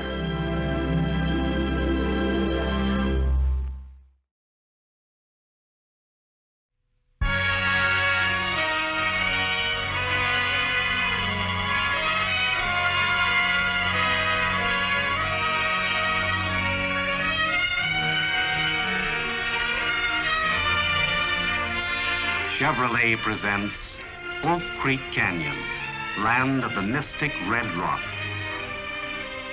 Deep in the rocky folds of Arizona's Indian country, where sun and sky and steep crags jut into the horizon, is Oak Creek Canyon. This is a place of parched roadbeds that suddenly become swollen with torrential rains that race into lively rivulets to provide sport for the fisherman tourist. It's a place where snow-capped peaks register Arctic temperature, and just 30 miles away is the tropic heat of the lowlands. This skyscraper of stone is nearly 200 million years old. Oak Creek Canyon once was a raging, turbulent sea. Yet as the waters disappeared and earth movements raised the structure of the land, beautiful carvings in stone, like Castle and Bell Rock, appeared out of the depths. Here, the Old West, with its beautiful background, comes to life, and even the most timid of the tourists ventures forth with enthusiasm for that first ride into the hill country. Spanish explorers, viewing this canyon for the first time, named it Verde, the Green Valley. And rising up from it stands the Castle of Montezuma, king of the ancient Indian peoples.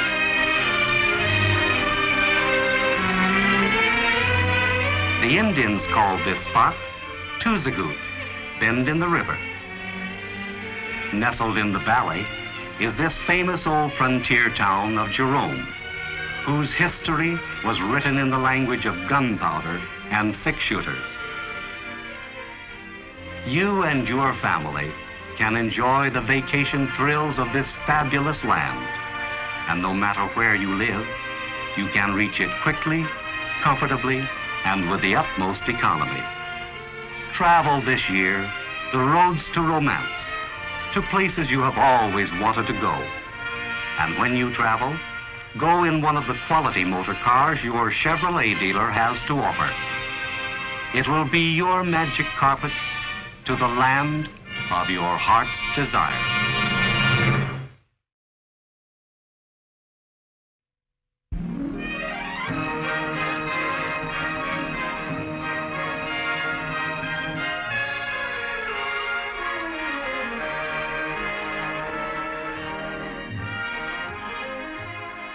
Chevrolet presents San Diego and the Ramona Country.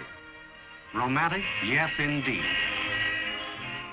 Especially to this honeymoon couple. We enter the city along a smooth, wide stretch of engineering genius known as the Cabrillo Freeway. San Diego Mission, parched by the sun for nearly 2 centuries, still stands as a landmark of worship.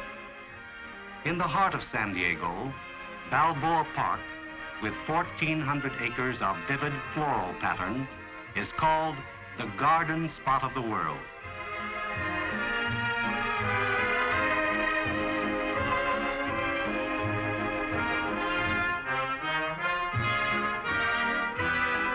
Still another reminder of California's yesteryear, the old ferry, the last of its kind, which makes its daily visits to Coronado.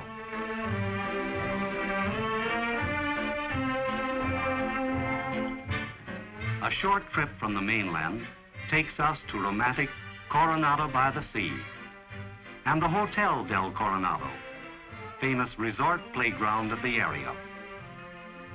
In the valley of San Jacinto, the Indian girl Ramona comes to life every year in pageant and play and legend. Here Ramona was married. Here her lover Alessandro was killed.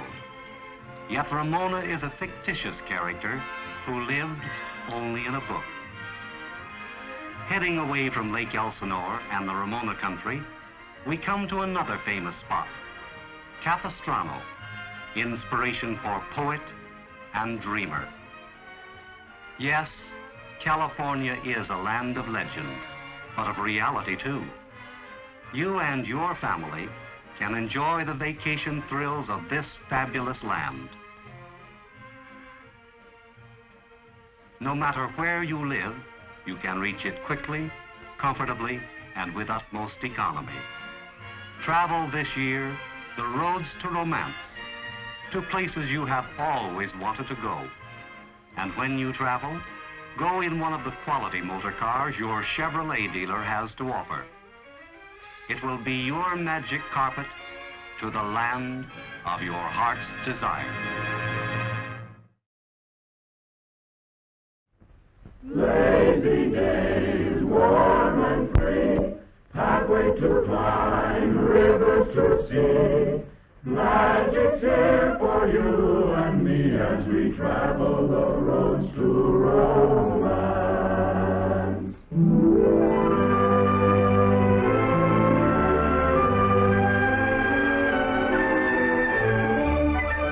Many of America's finest highways lead to the state of Kentucky, and the bluegrass lands in the rolling country around Lexington are rich in scenic and historical interest. Beautiful Ashland is preserved as the home of the silver-tongued orator Henry Clay.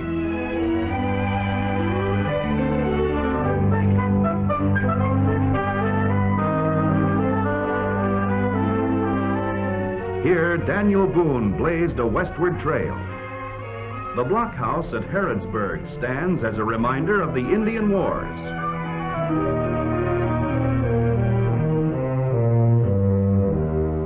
In Bardstown, Stephen Foster wrote some of his unforgettable melodies. And today, at my old Kentucky home, visitors recapture the memory of the past.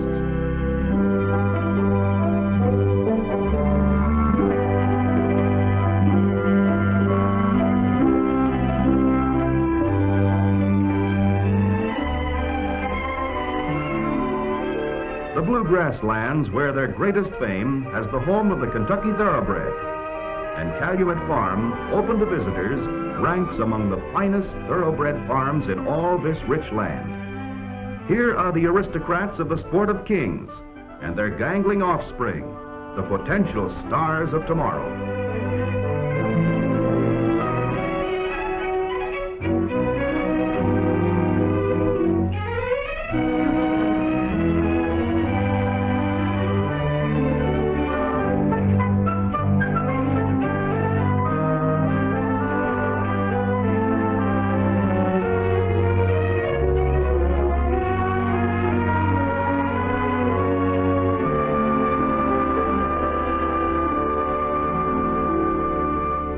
Today, you and your family can enjoy the vacation thrills of this spot. And no matter where you live, you can reach it quickly, comfortably, and with utmost economy.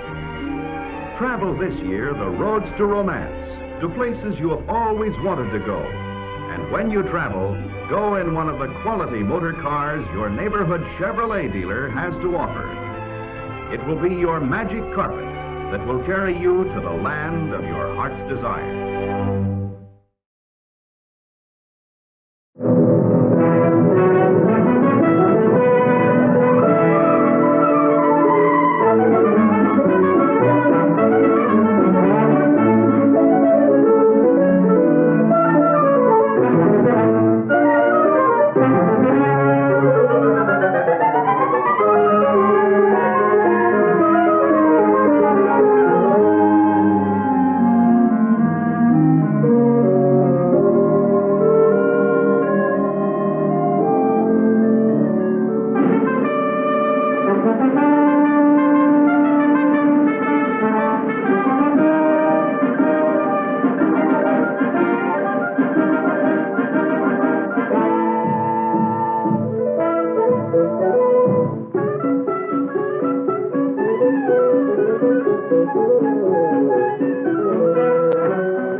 Wow, what a beauty.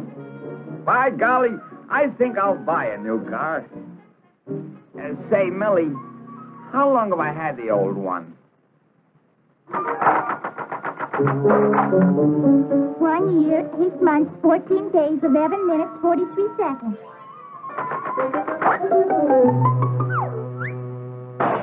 Three o'clock, boss. Time to go home. So it is. Well, I'm ready. A long day, 11 to 3, 2 hours for lunch, 3 days a week. It's a tough life.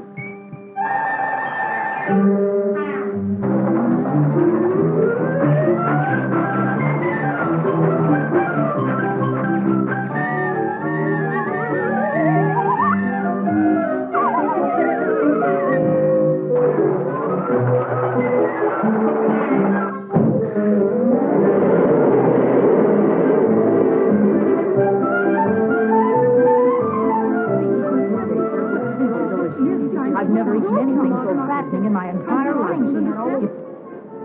Give me license number WJK-412. I did 3 hearts. 3 no trump.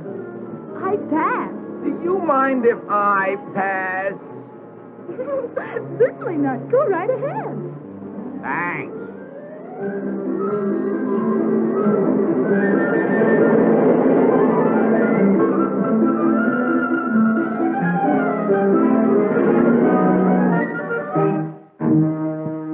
No doubt about it. This bus is a little old-fashioned.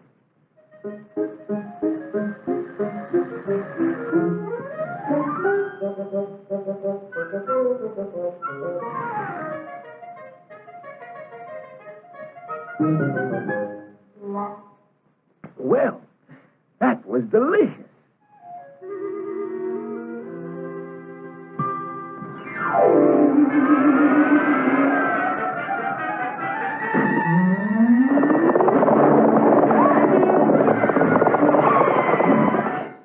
That concludes tonight's thrilling episode of our three-dimensional Western, brought to you by Enerjade, the combination soft drink, candy, and dessert with the three-dimensional flavor. Good, good, good. Buy it at your local market.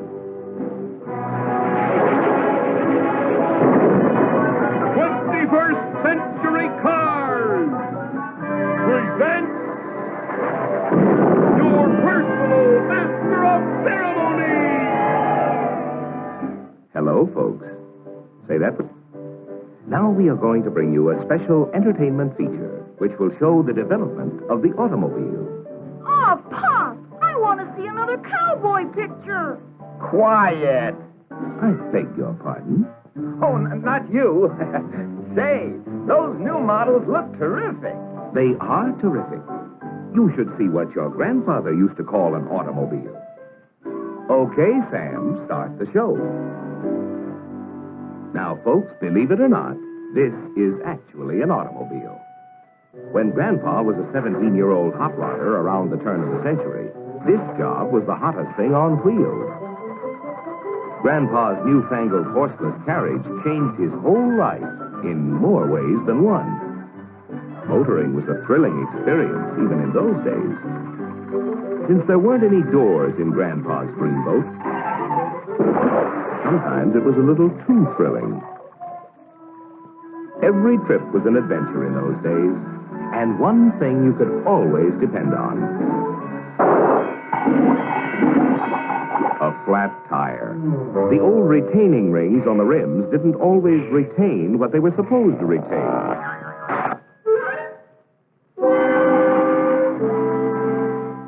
Shock absorbers hadn't been invented yet, and road conditions were ideal for testing the fatigue and failure points of automobiles and drivers.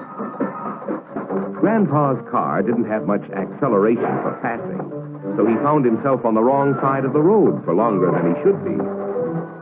Caught out at night, Grandpa's gas or oil headlamps weren't much competition for a couple of fireflies. The little speedster had no top, and it was far from comfortable in an unexpected shower. The windshield was a great improvement. But without a wiper, even Grandpa's 20/20 vision couldn't keep him out of trouble. The runabout didn't have a self-starter, and often the 10-horsepower engine didn't respond to the hand crank.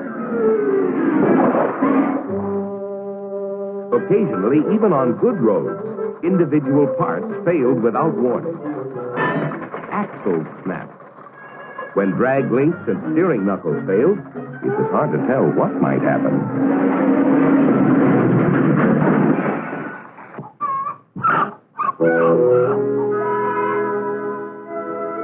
With every passing year, improvements came thick and fast. Stronger and safer wheels were developed with demountable rims for tires. Doors were added to keep people safely inside.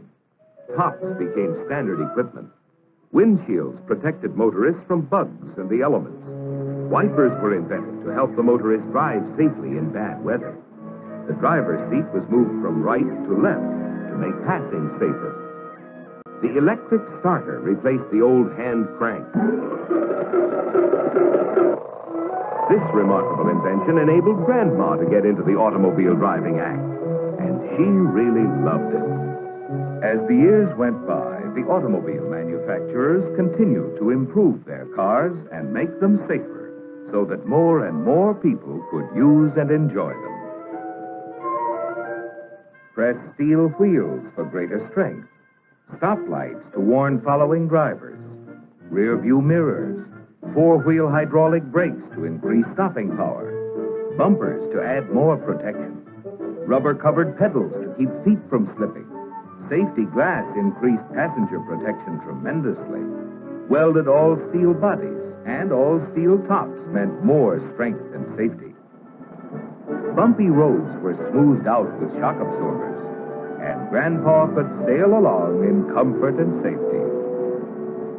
Through the years, the automobile changed from a novelty to a necessity. It created a new way of life. It provided a whole new concept of transportation for industry.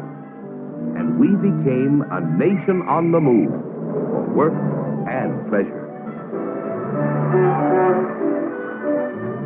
Besides designing better automobiles, the manufacturers developed research and testing techniques to help them build safer cars.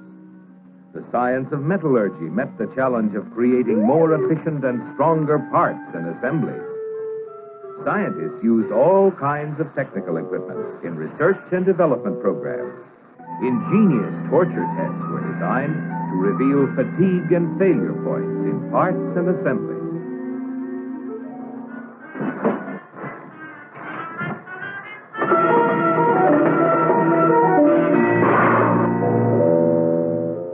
And like the parts and assemblies, the cars themselves were tested under all kinds of driving conditions to make sure that they would operate with maximum efficiency and safety.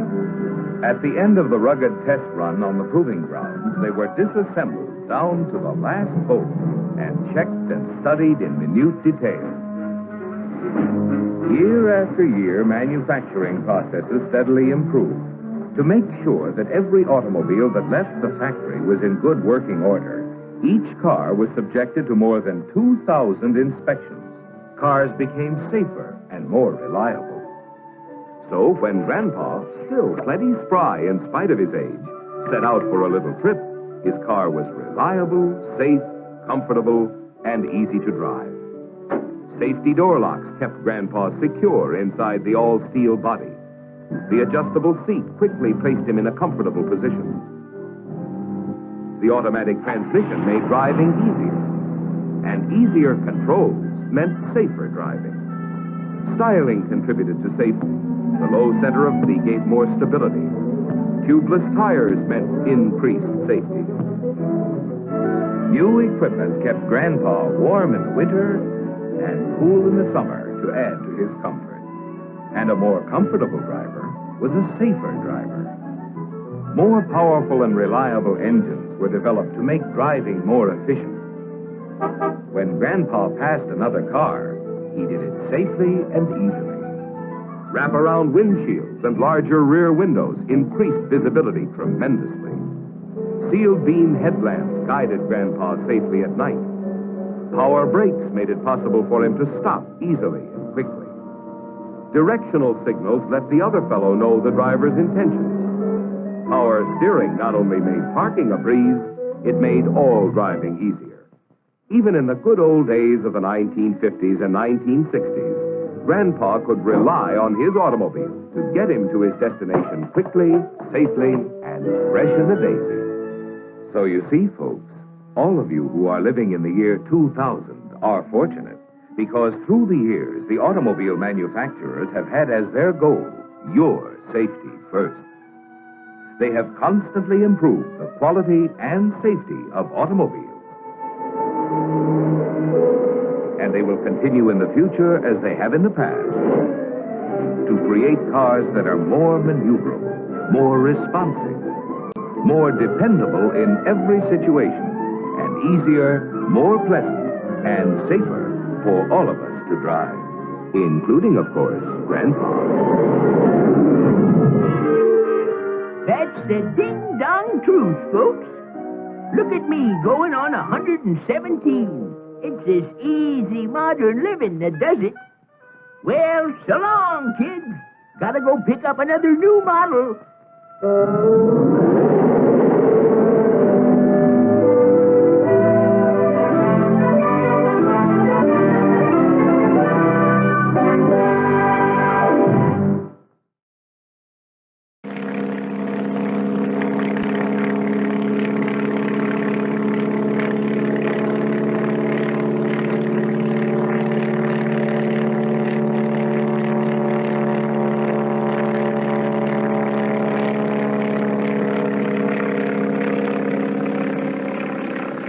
Through day skies and night skies, great man-made birds go winging over our heads, over lakes and rivers and mountains, faster than the wind, they hum along with little effort. But every plane has a guiding hand, and behind the throttles of the giant engines, there sits a pilot who makes them purr or roar at his command. The way these mechanical birds sail along through the sky looks surprisingly simple, but is it so easy? Sure, there's nothing to it. Take the wheel, for example. You can make the ship do most anything by moving it like this. You can turn it over, do loops, dives, and fly upside down. See, this is all you have to do. There's nothing to it. Of course, you have to watch where you're going all the time and keep your eyes on these instruments. They're all telling you something every minute. The stabilizer here practically flies the plane for you. You set it and forget about it, except when taking off or landing, or changing altitude up or down, or when the weight shifts from a passenger moving around, or when the gas tanks get lighter. Oh, is that all? It's easy, is it? Well, not many of us would want to take off with no more instruction than that. There's one thing this expert forgot. That is, he knows how, and in what he knows is his safety. When a fellow learns to fly with the Army Air Corps, he doesn't learn it all in a day, a week, or even a month. The gateway to the Air Service is a big schooling ground at San Antonio, Texas, the primary training point for Army pilots. Physical tests come first. Before he can even be considered, every applicant proves himself sound in every way. If the student reacts properly with 20 seconds of this, he's ready for the next step. Watch his eyes.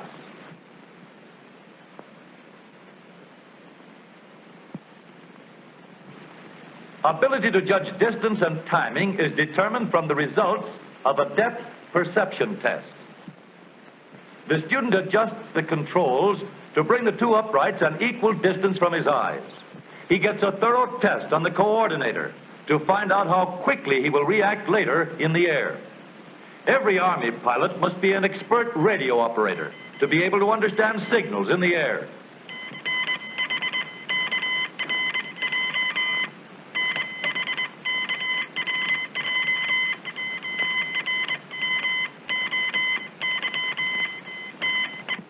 The greatest factor in safety is knowledge of what you're depending on. Before the aerial novice ever leaves the ground, he knows all the whys and hows of his engine. A trained ear helps a lot in knowing the condition of the engine in the air, and that makes for safety, too. In the classroom, the student learns why an airplane can fly. The lines on this chart represent the flow of wind. The number of lines represent the amount of air. Less air on the upper surfaces than on the lower causes the plane to be lifted upward. A small-scale model helps teach the theory of flight. The link trainer explains how the controls are operated and what effect their movements have upon a plane in the air. In the link trainer, preliminary instruction in instrument flying is given. The student practices straight and level flying, normal turns, climbing and gliding turns, stalls and spins, and flying a course on the radio beam.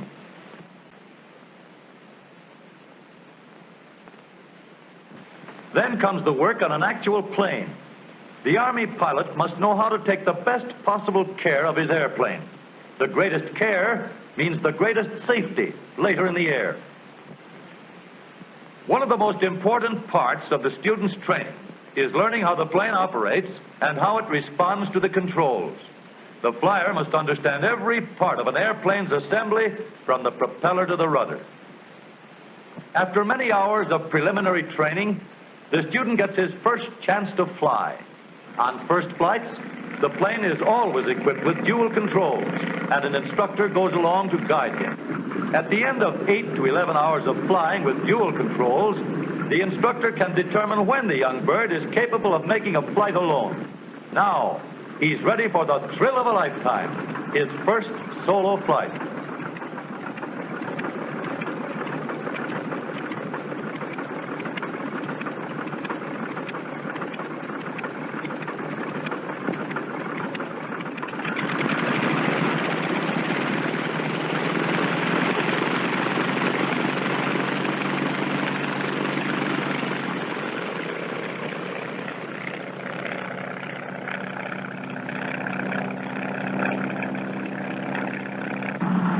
away from the rest of the squadron, the student gets the feel of the sky with the greatest possible safety.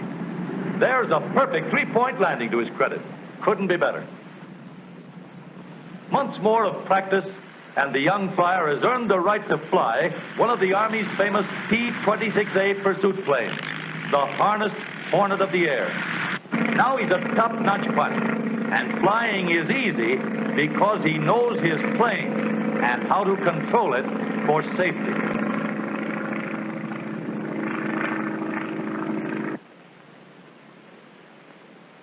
It's easy to drive an automobile, too. But here again, the greatest factor in safety is a knowledge of what you are driving and how it can be controlled. Anybody can start a car, whether he knows anything about power and brakes or not. It's easy to push down accelerators, release clutch pedals. It's easy to shift the silent synchro mesh gears. And it's easy to stop the car with perfected hydraulic brakes. But like the expert flyer, the driver of a modern, high-powered motor car should know all he can learn about automobiles. The beginner should have an understanding of his automobile before he ever attempts to drive in traffic. Every driver should know the traffic rules so well that he will automatically obey them and drive safely all the time. Every car has its instruction book. The driver should study it and learn all he can about how his car works and how to take care of it. He should have several hours of instruction at the controls. And finally, the first solo, out where there's plenty of room for him to practice. Of course, every driver cannot be expected to know quite as much about his car as every pilot knows about his plane. But there are millions of safe drivers on our highways today. The safe driver knows his brakes, and he knows how to use them to stop without skidding. The safe driver knows his transmission and how to start on slippery roads without spinning the wheels. The safe driver knows the braking power of his engine and how to save his brakes on hills. Driving safely is easy when you know how.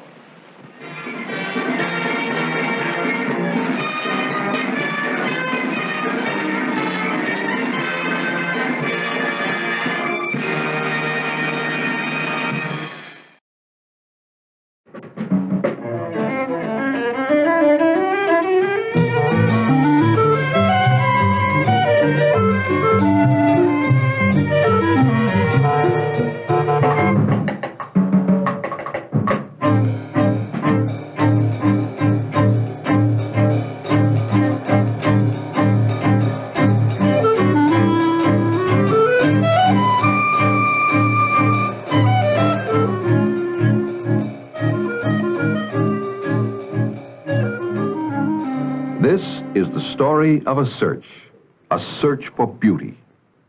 In this search, men first drew inspiration from the forms of nature.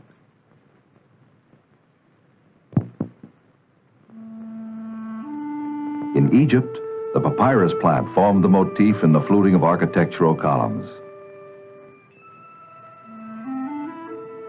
In the maiden's gown,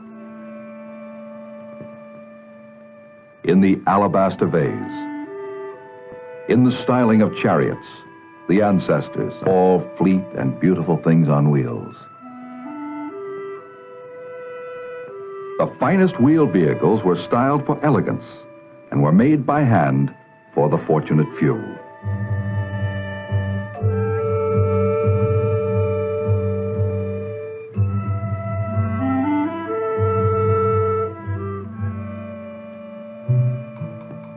But then came an innovation that was a turning point in history.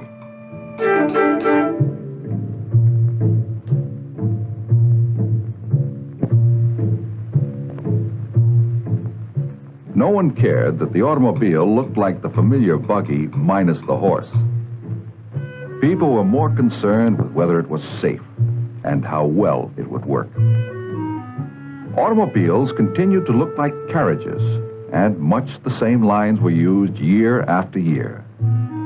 Then motor cars became a means of mass transportation, with steel bodies that could be reproduced in the millions. Late in the 1920s, the Model A replaced the Model T.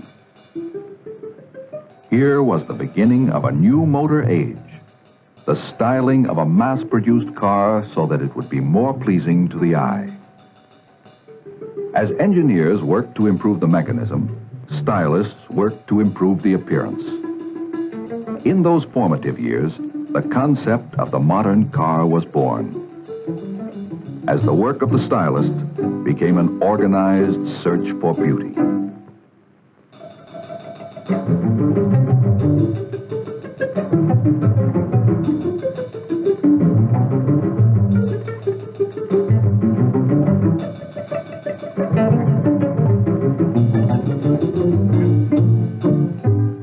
One concept led to the elegance and dignity of the Continental, unto the swift and distinctive lines of the Thunderbird.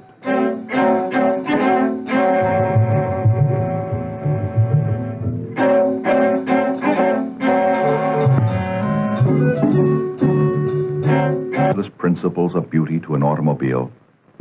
Like the painters and sculptors who preceded him for centuries, he draws inspiration and ideas from the life, the forms, and the art of the world. Shape, proportion, ornamentation, material, texture, color, function, pattern, space, and rhythm, so that the automobile he designs will be both functional and beautiful. He explores the dynamics of motion, both mechanical and human, for as he learned when he was a student, if you can draw the subtlety of the human figure, you can draw anything. Just as a sculptor may express strength in repose, the stylist must express form that relates to motion. He blends all these elements for the final effect of harmony, order, and interest. The contemporary stylist is part artist, part architect, part sculptor, and part product designer. Like Leonardo da Vinci, the stylist unites art and technology. Leonardo, master of the Renaissance, approached art as a science and science as an art. Leonardo's spring-driven automobile has something in common with this dream car conceived in an advanced styling studio. Both are far ahead of the time in which they were created. Today's dream cars are a source of inspiration for the stylists.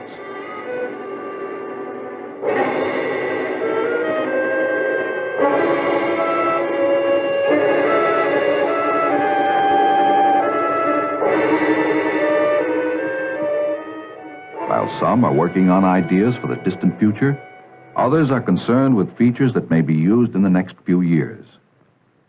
In attacking a design problem, the stylist must think first of the vehicle's occupants. Safety and comfort, along with beauty, are of basic importance. He explores many directions.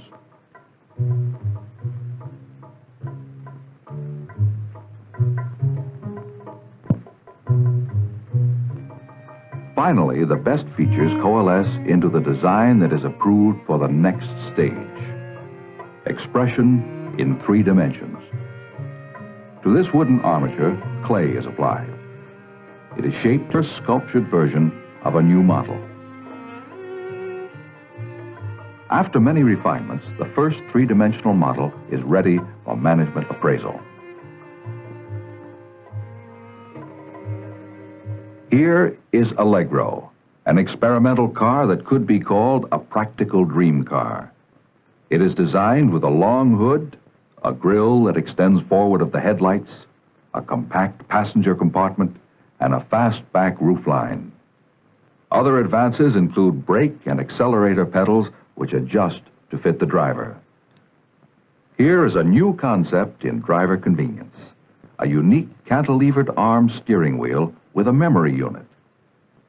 By pushing buttons, the driver can raise or lower the steering wheel and move it fore or aft to his most comfortable driving position. When he leaves, he swings the steering wheel out of the way for easy exit. On re-entering the car, he merely touches the memory button to move the steering wheel back to the original driving position.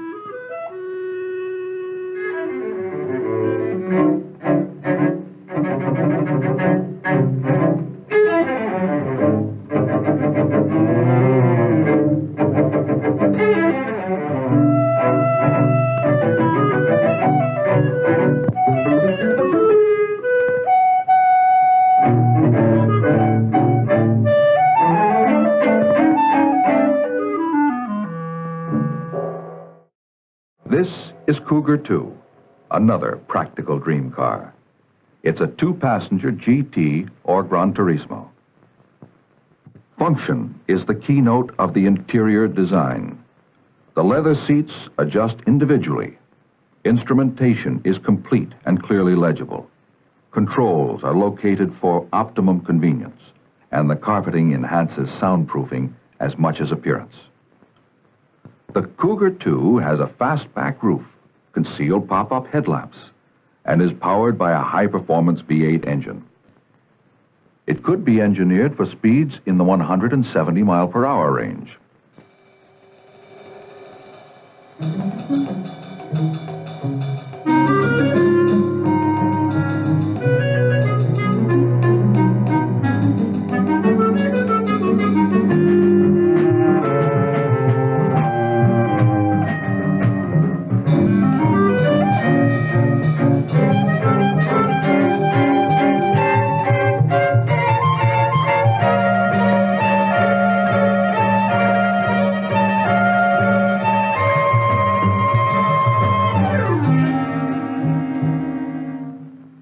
And now Aurora, designed for the whole family to enjoy. A bank of 12 one-inch headlights is a new approach to road illumination. Electroluminescent side panels increase visibility for nighttime safety. It has a clamshell rear entry system which consists of a tailgate that folds down and a lift gate that slides over the roof to permit easy access to the children's seat. The front passenger can face forward or swivel the armchair seat. The curved sofa is large enough for 3 adults. This experimental station wagon is equipped with a thermoelectric combination oven refrigerator unit and a built-in beverage cooler and cabinet. It also has 3 separate AM/FM radios, a sound recorder, and a plug-in TV screen.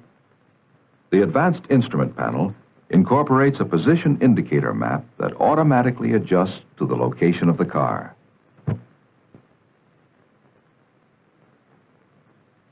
A lane speed panel for expressway driving. A large speedometer with individually illuminated numerals to highlight vehicle speed, and a constant speed control device. With variable ratio steering, the steering bar requires only 1/2 turn from lock to lock. Sits in a contoured cockpit seat with a high back for support.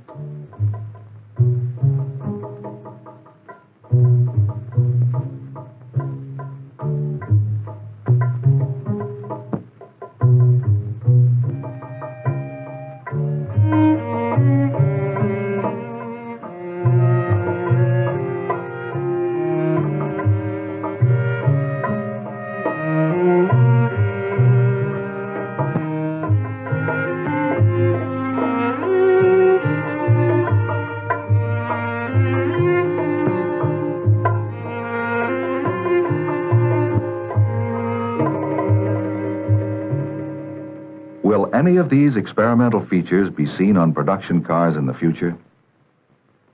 The public will decide.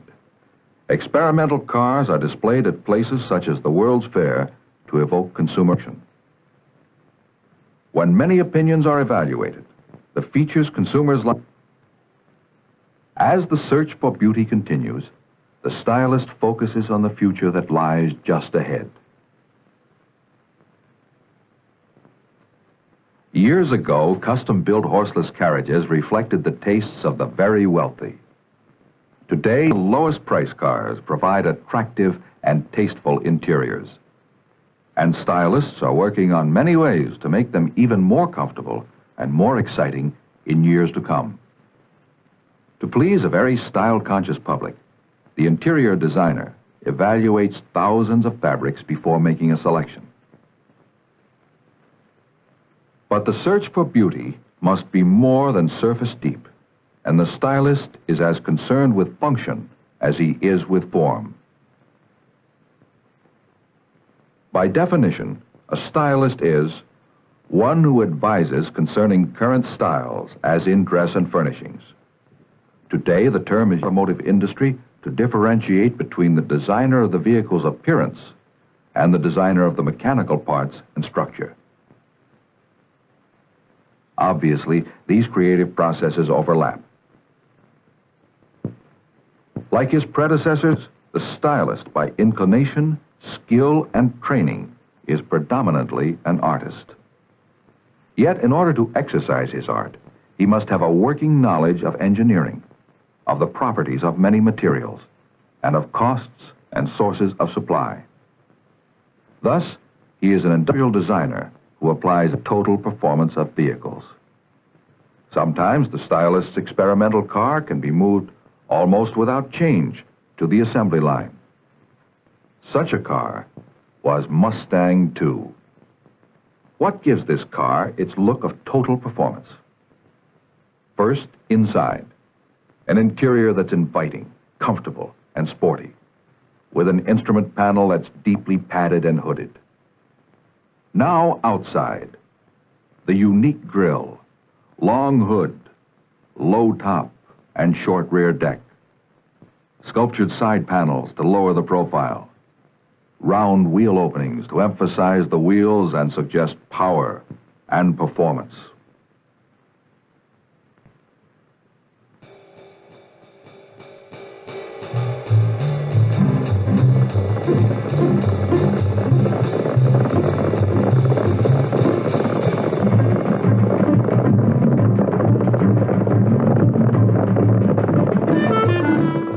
This is the moment of truth, the production car.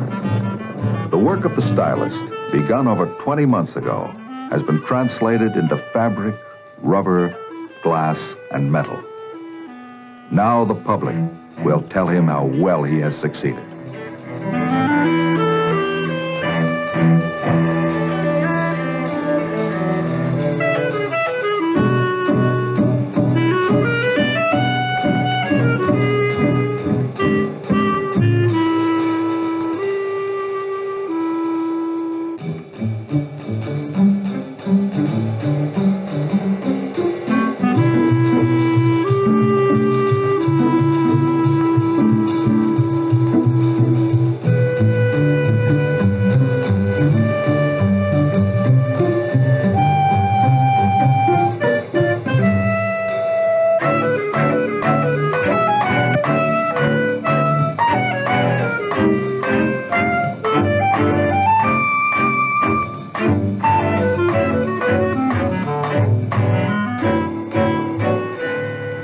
This story of styling ends here, but the stylist will turn again to his practical dreams.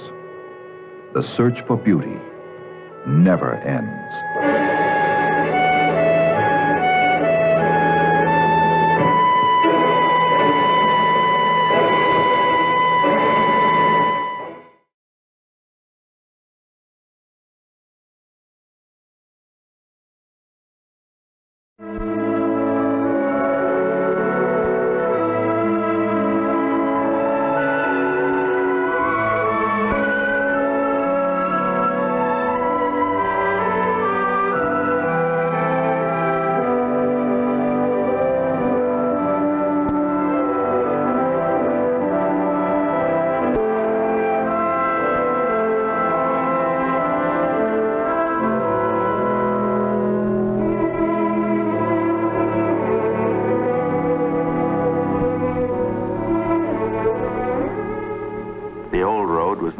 road, it was a way of life, slow and often rough.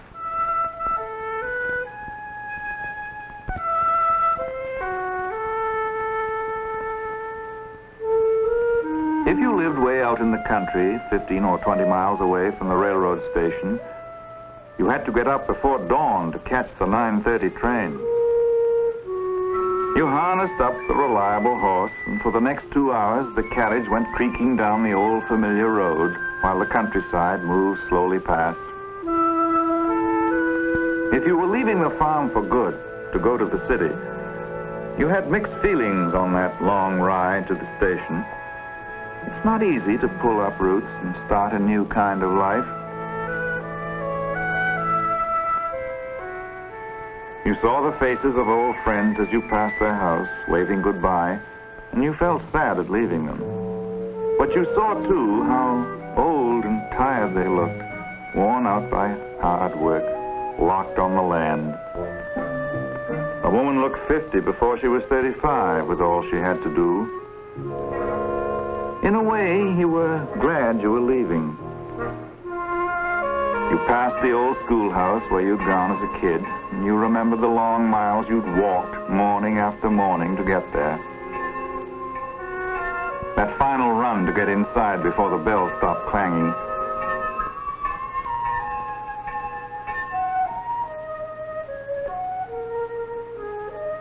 Or perhaps you passed the doctor's buggy drawn up in front of someone's house, and you'd remember the terrible night your mother lay upstairs in the bedroom, sick, and the long hours of waiting for the doctor to come. The roads were bad that night. When he finally arrived, there was nothing he could do anymore. After that, you never saw the doctor's buggy without wondering if he'd gotten there in time. You passed the church, too. But you knew you were not leaving God behind. He would be with you in the uncertain days that lay ahead. Still, there were good times to remember as well as bad, and by the time you reached the station, you wondered if you were making a mistake. Some people might call you a darn fool to leave a fine farm and go running off to the city where it was noisy and dirty and full of pickpockets and swindlers and women who painted their faces.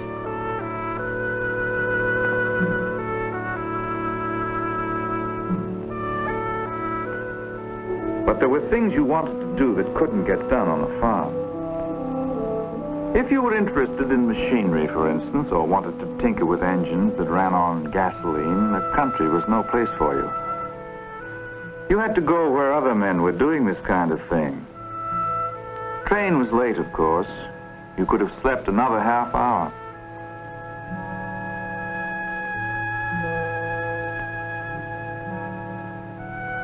You stood and looked down the empty tracks, waiting.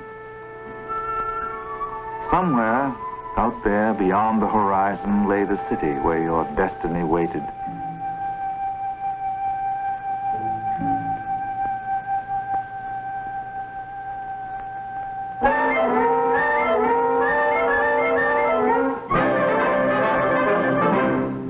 The people who lived in the city stayed in the city.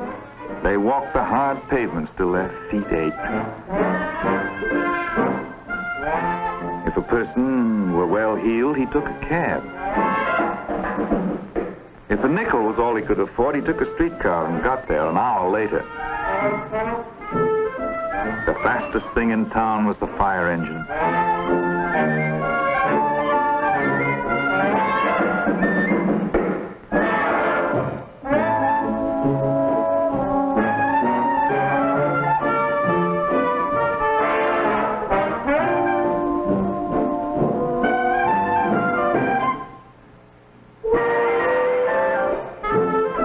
In the good old summertime, the streets got hot as ovens. Vegetables and people wilted under the blazing sun, and the kids got hard-boiled. Everybody panted and sweltered and longed to get away from the clanking thunder of the elevated trains and the clatter of wagon wheels on cobblestones. Far uptown lay the ballpark. And if you went for a long boat ride down the bay, you finally arrived at an amusement park where there were roller coasters. shoot the chutes,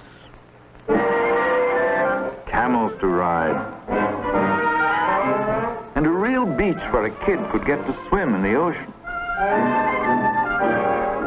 But it took the better part of a day to get there and back, so you settle for the nearest fire hydrant on your block.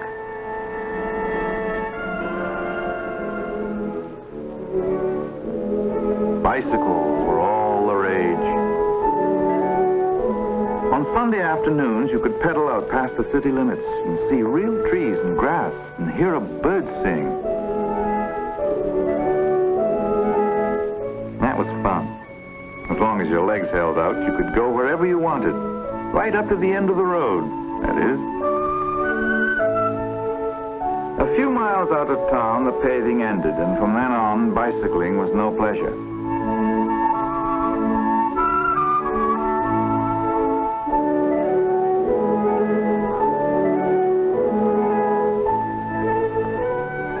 A lot of people accepted the end of the road and turned back.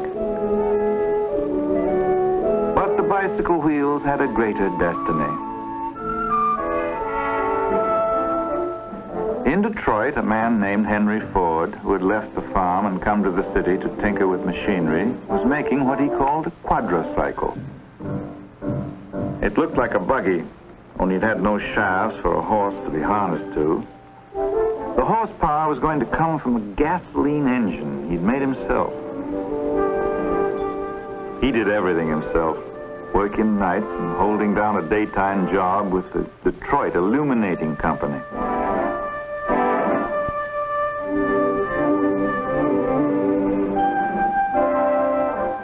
It took a long while to make this machine, but Henry Ford stuck to it, and finally it was ready. One momentous night, he pushed it out for its first trial run.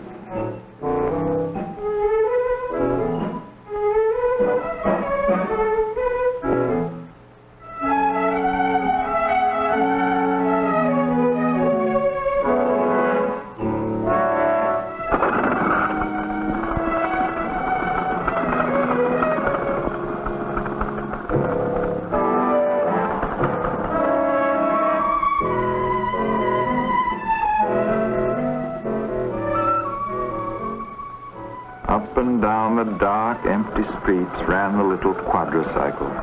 Past the sleeping houses, ghost-like and unreal, flitted the shape of things to come.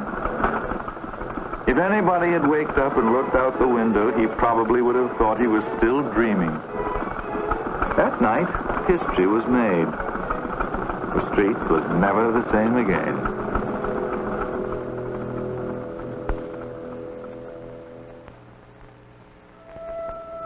It didn't happen overnight. The going was rough for those early cars on the American road. We should pause to remember and admire not only the adventurous men who kept on making automobiles, but the reckless few who had courage enough to drive them.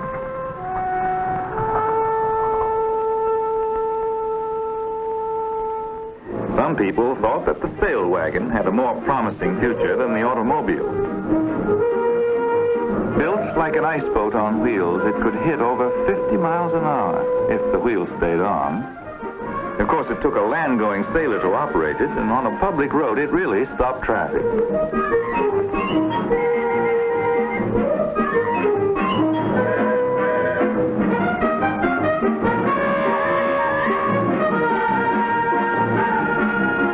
While people were still letting the wind blow them in various directions, men like Henry Ford were putting their faith in the gasoline engine.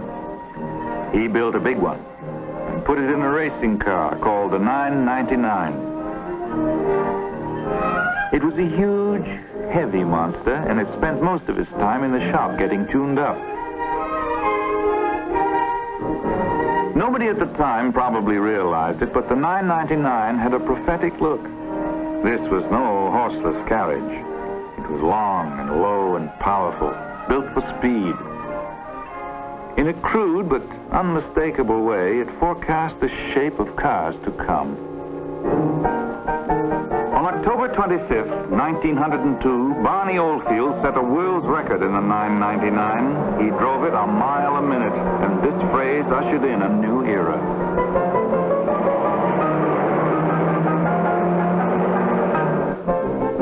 Cars now became a more and more frequent sight, particularly in cities. By 1903, there were more than 1,000 automobile manufacturers in the United States. And in that year, the Ford Motor Company was founded. The first payroll didn't take much bookkeeping.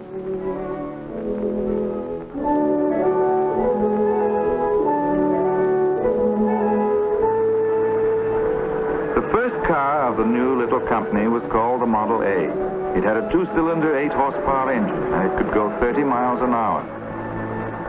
It sold for $850, a lot of money in those days, and its owners were chiefly in the upper brackets.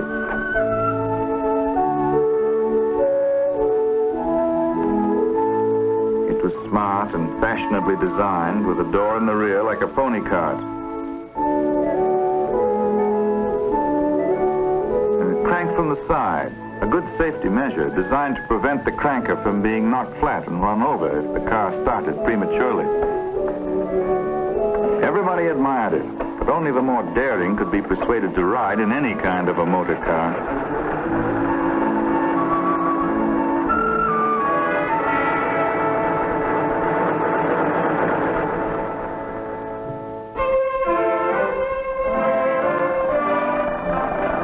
The farmer was a forgotten man during this early period.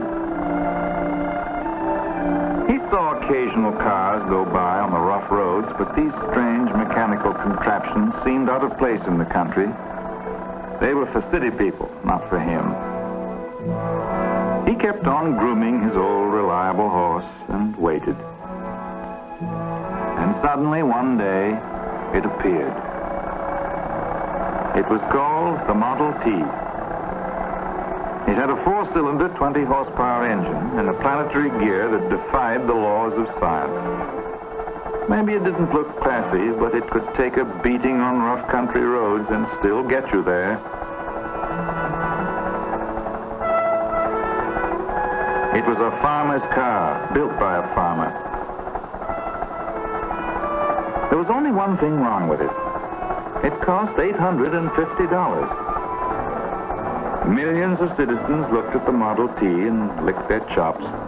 There it was, the car of their dreams, but they couldn't afford it. Back in Detroit, Henry Ford wondered how he could bring the price of the Model T down to where everybody could buy it. He figured that the more cars he made and sold, the cheaper he could sell each one. And he went to work on this idea. In those days, each car was built from the frame up on stationary wooden horses. There was a different crew for each car, and the same crew stayed on the car until it was finished. That meant duplication of effort and a lot of time wasted. So they tried moving the men from car to car. Each man had a special job to do, and as soon as he finished it, he moved on to the next car and did the same thing there. That was better, but it still took 12.5 hours to assemble each Model T. Henry Ford watched it for a while, then he had an inspiration. Instead of moving the men past the cars, why not move the cars past the men? So on one hot August morning, they tried it that way. A husky young fellow put a rope over his shoulder, and Henry Ford called, "Let's go."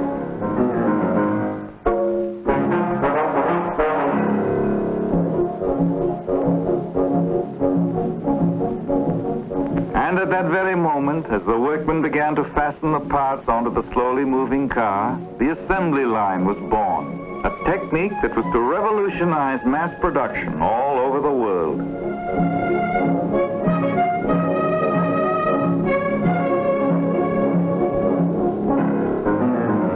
Once they found that the idea would work, they began to improve it, refine it. They rolled the chassis down a single line of track, pushing it from crew to crew. And the more expert they became at this new method, the faster the cars came off the assembly line, and the price of the Model T began to drop.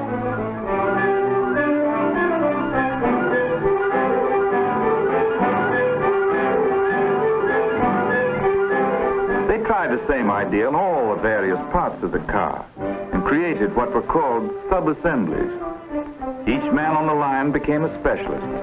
He did one thing, and he did it perfectly, and passed the work along to the next man.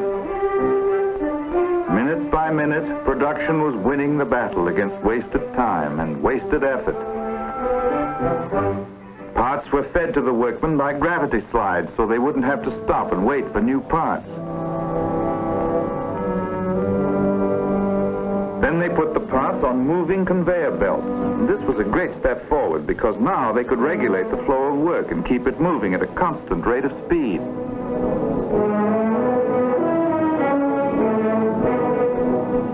And the conveyor belts grew longer and more complex as they moved the work from place to place in the huge shops. They became fantastic masterpieces of planning and engineering. But the battle against wasted time and wasted effort was being won.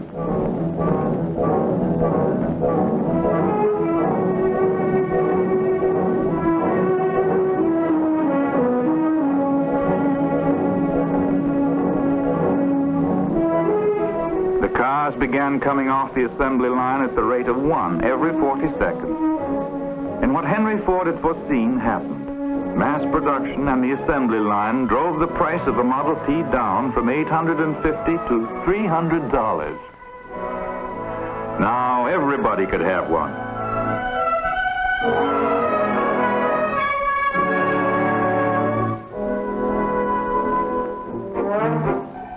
What a wonderful feeling it was to own your own car.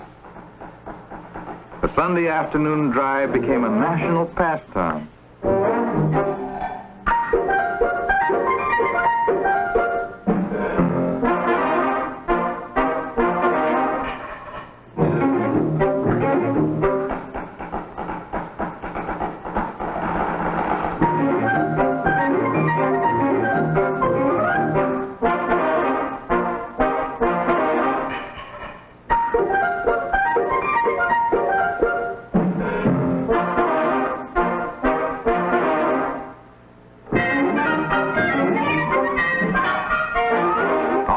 To visit Uncle Obadiah with the car bouncing along like a boat in a choppy sea, jolting your teeth out every time it hit a bump.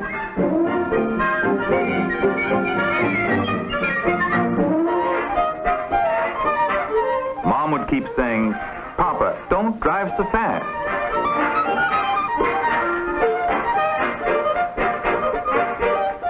And when you suddenly met another car coming the other way on those narrow roads, oh boy, that was a thrill that stood your hair right up on end.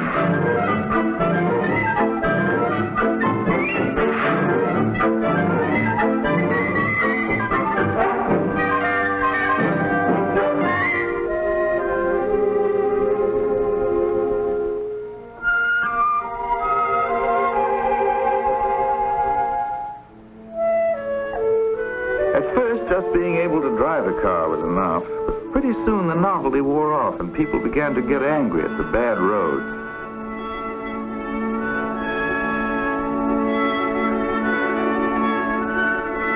So they started to make the roads better.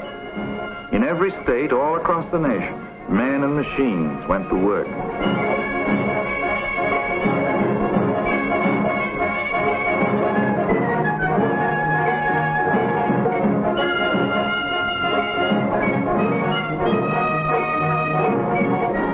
The rutted mud gave place to smooth ribbons of pavement, wide enough for two cars to pass each other.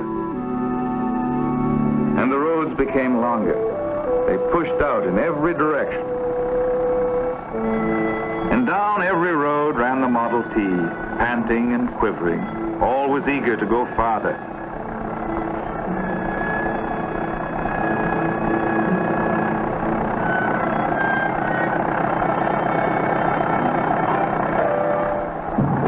Interesting thing began to happen. People from the cities began riding out into the country, and people from the farms began going to the city, and whole sections of the population began to get acquainted with each other for the first time. No road maps in those days.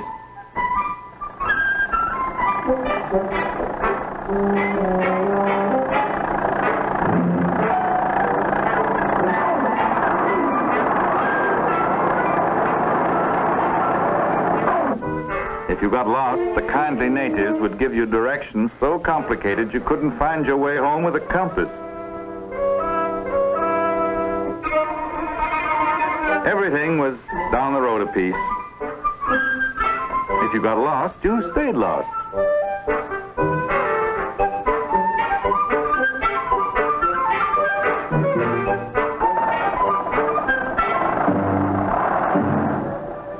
Everywhere you looked, you saw the Model T. It became a part of the American scene. It took the housewife to market.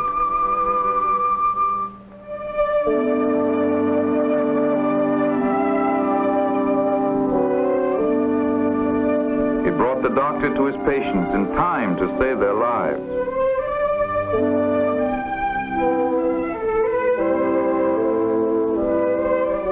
It saved time and speeded up business.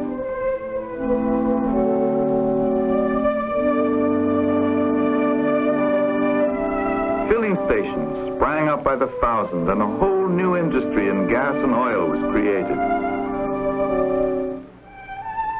Not only did it save time, it gave the average citizen a wonderful new way to spend the time he saved.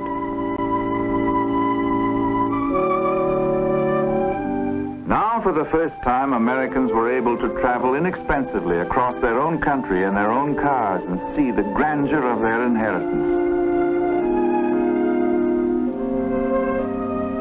They could visit the great national parks which had been created for the people, but which so few people had ever had an opportunity to see.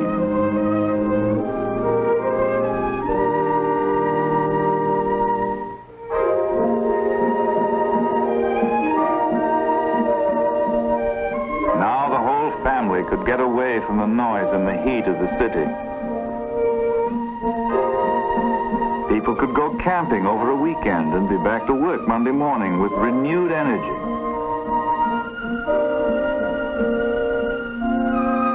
They could go to the mountains, or if they preferred the beach, the faithful Tin Lizzie would carry them to the sea's edge.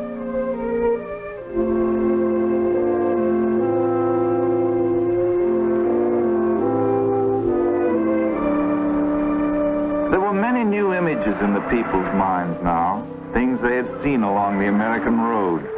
Wonderful things they would never have been able to see at all without the motor car.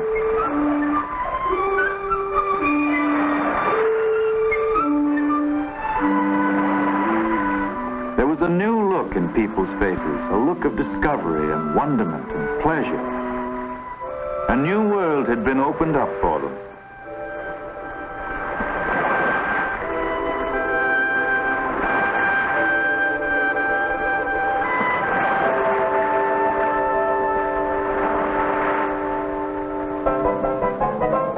The nation took the Model T to its heart. People called it a flivver, made jokes about it, loved it. They said it could go anywhere except in society.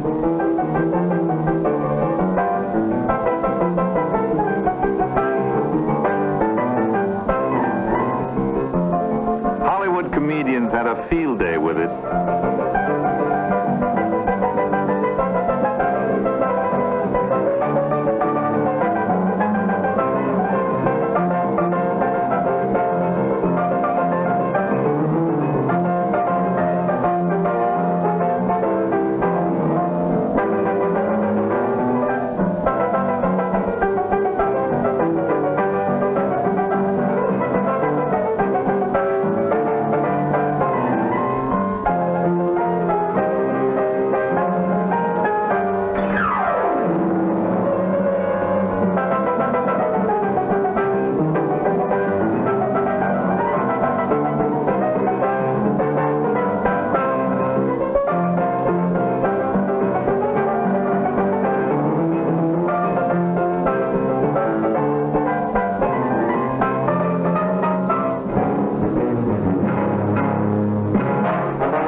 middle of an industrial revolution. For mass production and the assembly line were now able to bring the price down on all sorts of products, put them within everyone's reach. Mass production also created thousands of new skills, new jobs at higher wages. And under this powerful stimulus, the nation's economy expanded enormously. What about the man who was chiefly responsible for all this? What was he like? Let's take a look at the family album.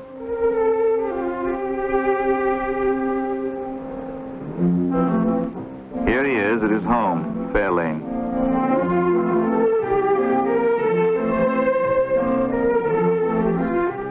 Walking with his wife, Clara, through the garden.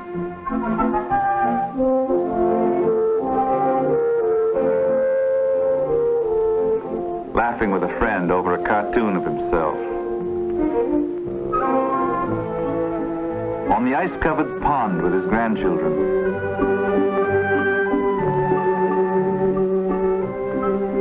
Here he is, back on the land, tinkering with one of the old steam engines. He was always wondering how he could take the burden of work from the back of the farmer and put it onto the machine. Maybe it was at times like this that the idea of a tractor came to him. The tractor was the realization of one of his oldest dreams.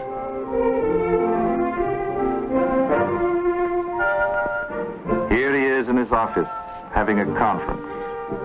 The man whose $5 day startled the industrial world. This is a family scene. Son Edsel starting out with some friends on a transcontinental trip, getting a big send-off. A drive like this was quite an adventure in those days.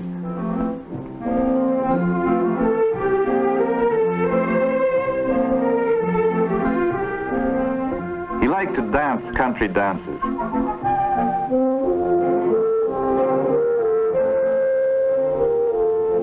A grandchild, Henry Ford II.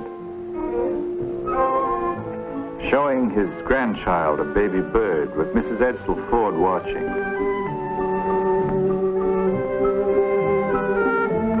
Still a farmer, teaching his grandchildren, Henry II and Benson Ford, to love the soil. On anniversaries and other state occasions, he'd get out the old quadricycle and drive it around Fairlane with his wife, Clara. What memories it must have brought back.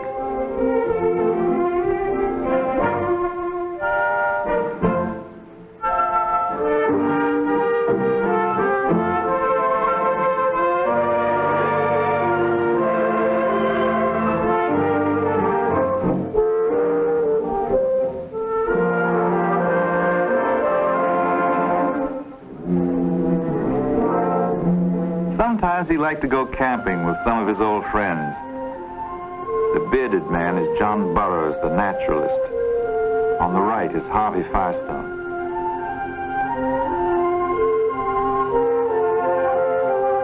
He still knew how to swing an axe. Had his own ideas about cooking, too. That's Edison in the background. Vigorous men with vigorous minds and healthy appetites. They used to have a saying, you can take the boy out of the country, but you can't take the country out of the boy. Whatever he did, Henry Ford always kept a certain rustic simplicity, a rugged quality that nothing could alter or soften. Burroughs had always looked down his beard at the Model T, called it a noisy device that frightened the birds. But finally, even Burroughs overcame his prejudices.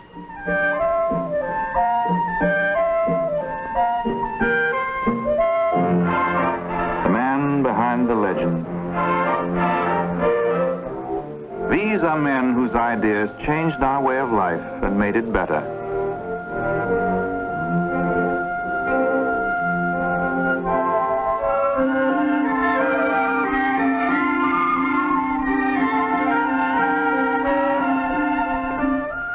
Father and son.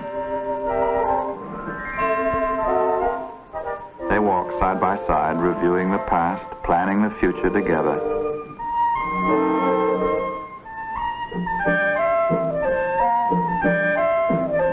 How quickly it all had happened. In less than 25 years. Henry Ford. He personified the American credo of individualism and freedom of enterprise. He will long be remembered. As the American road became better, the cars that drove along it began to change. They became larger and heavier, lower and longer. The highway had become an extension of the city street, and people began to demand boulevard comfort and luxury in their transportation. Balloon tires and shock absorbers took the roughness out of driving. Interiors were the Ritz. Some even had a crystal vase to hold a single elegant flower.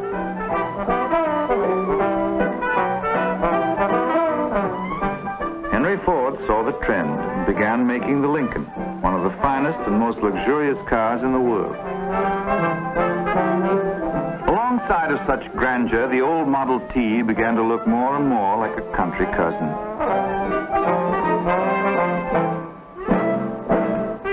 The times had changed, and the car that had changed them was no longer needed. Henry Ford decided to stop producing it. In May 1927, the 15 millionth Model T came out of the plant. And the assembly line closed down forever on the world's most famous car.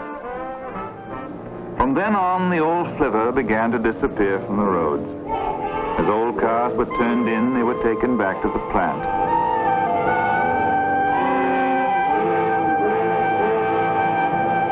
There they were scrapped. Their steel was salvaged for use in the new models.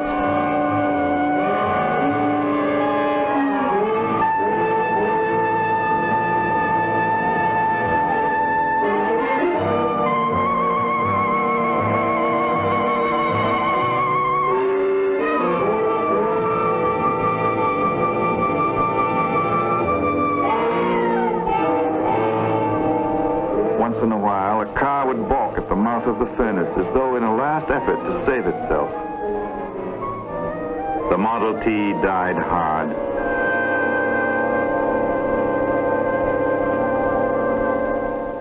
Although the Model T began to fade from the American scene, the impetus and the new direction it gave to our way of life did not stop there. It gathered momentum that carried us through the gay 20s.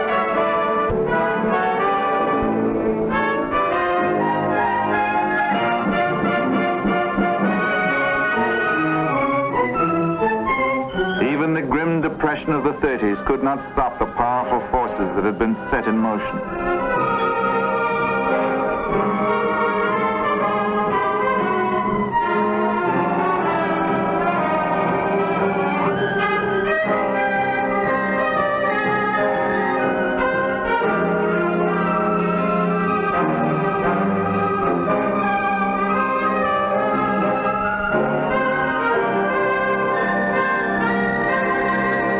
Lessons learned from the assembly line and mass production helped us to win a long and terrible war.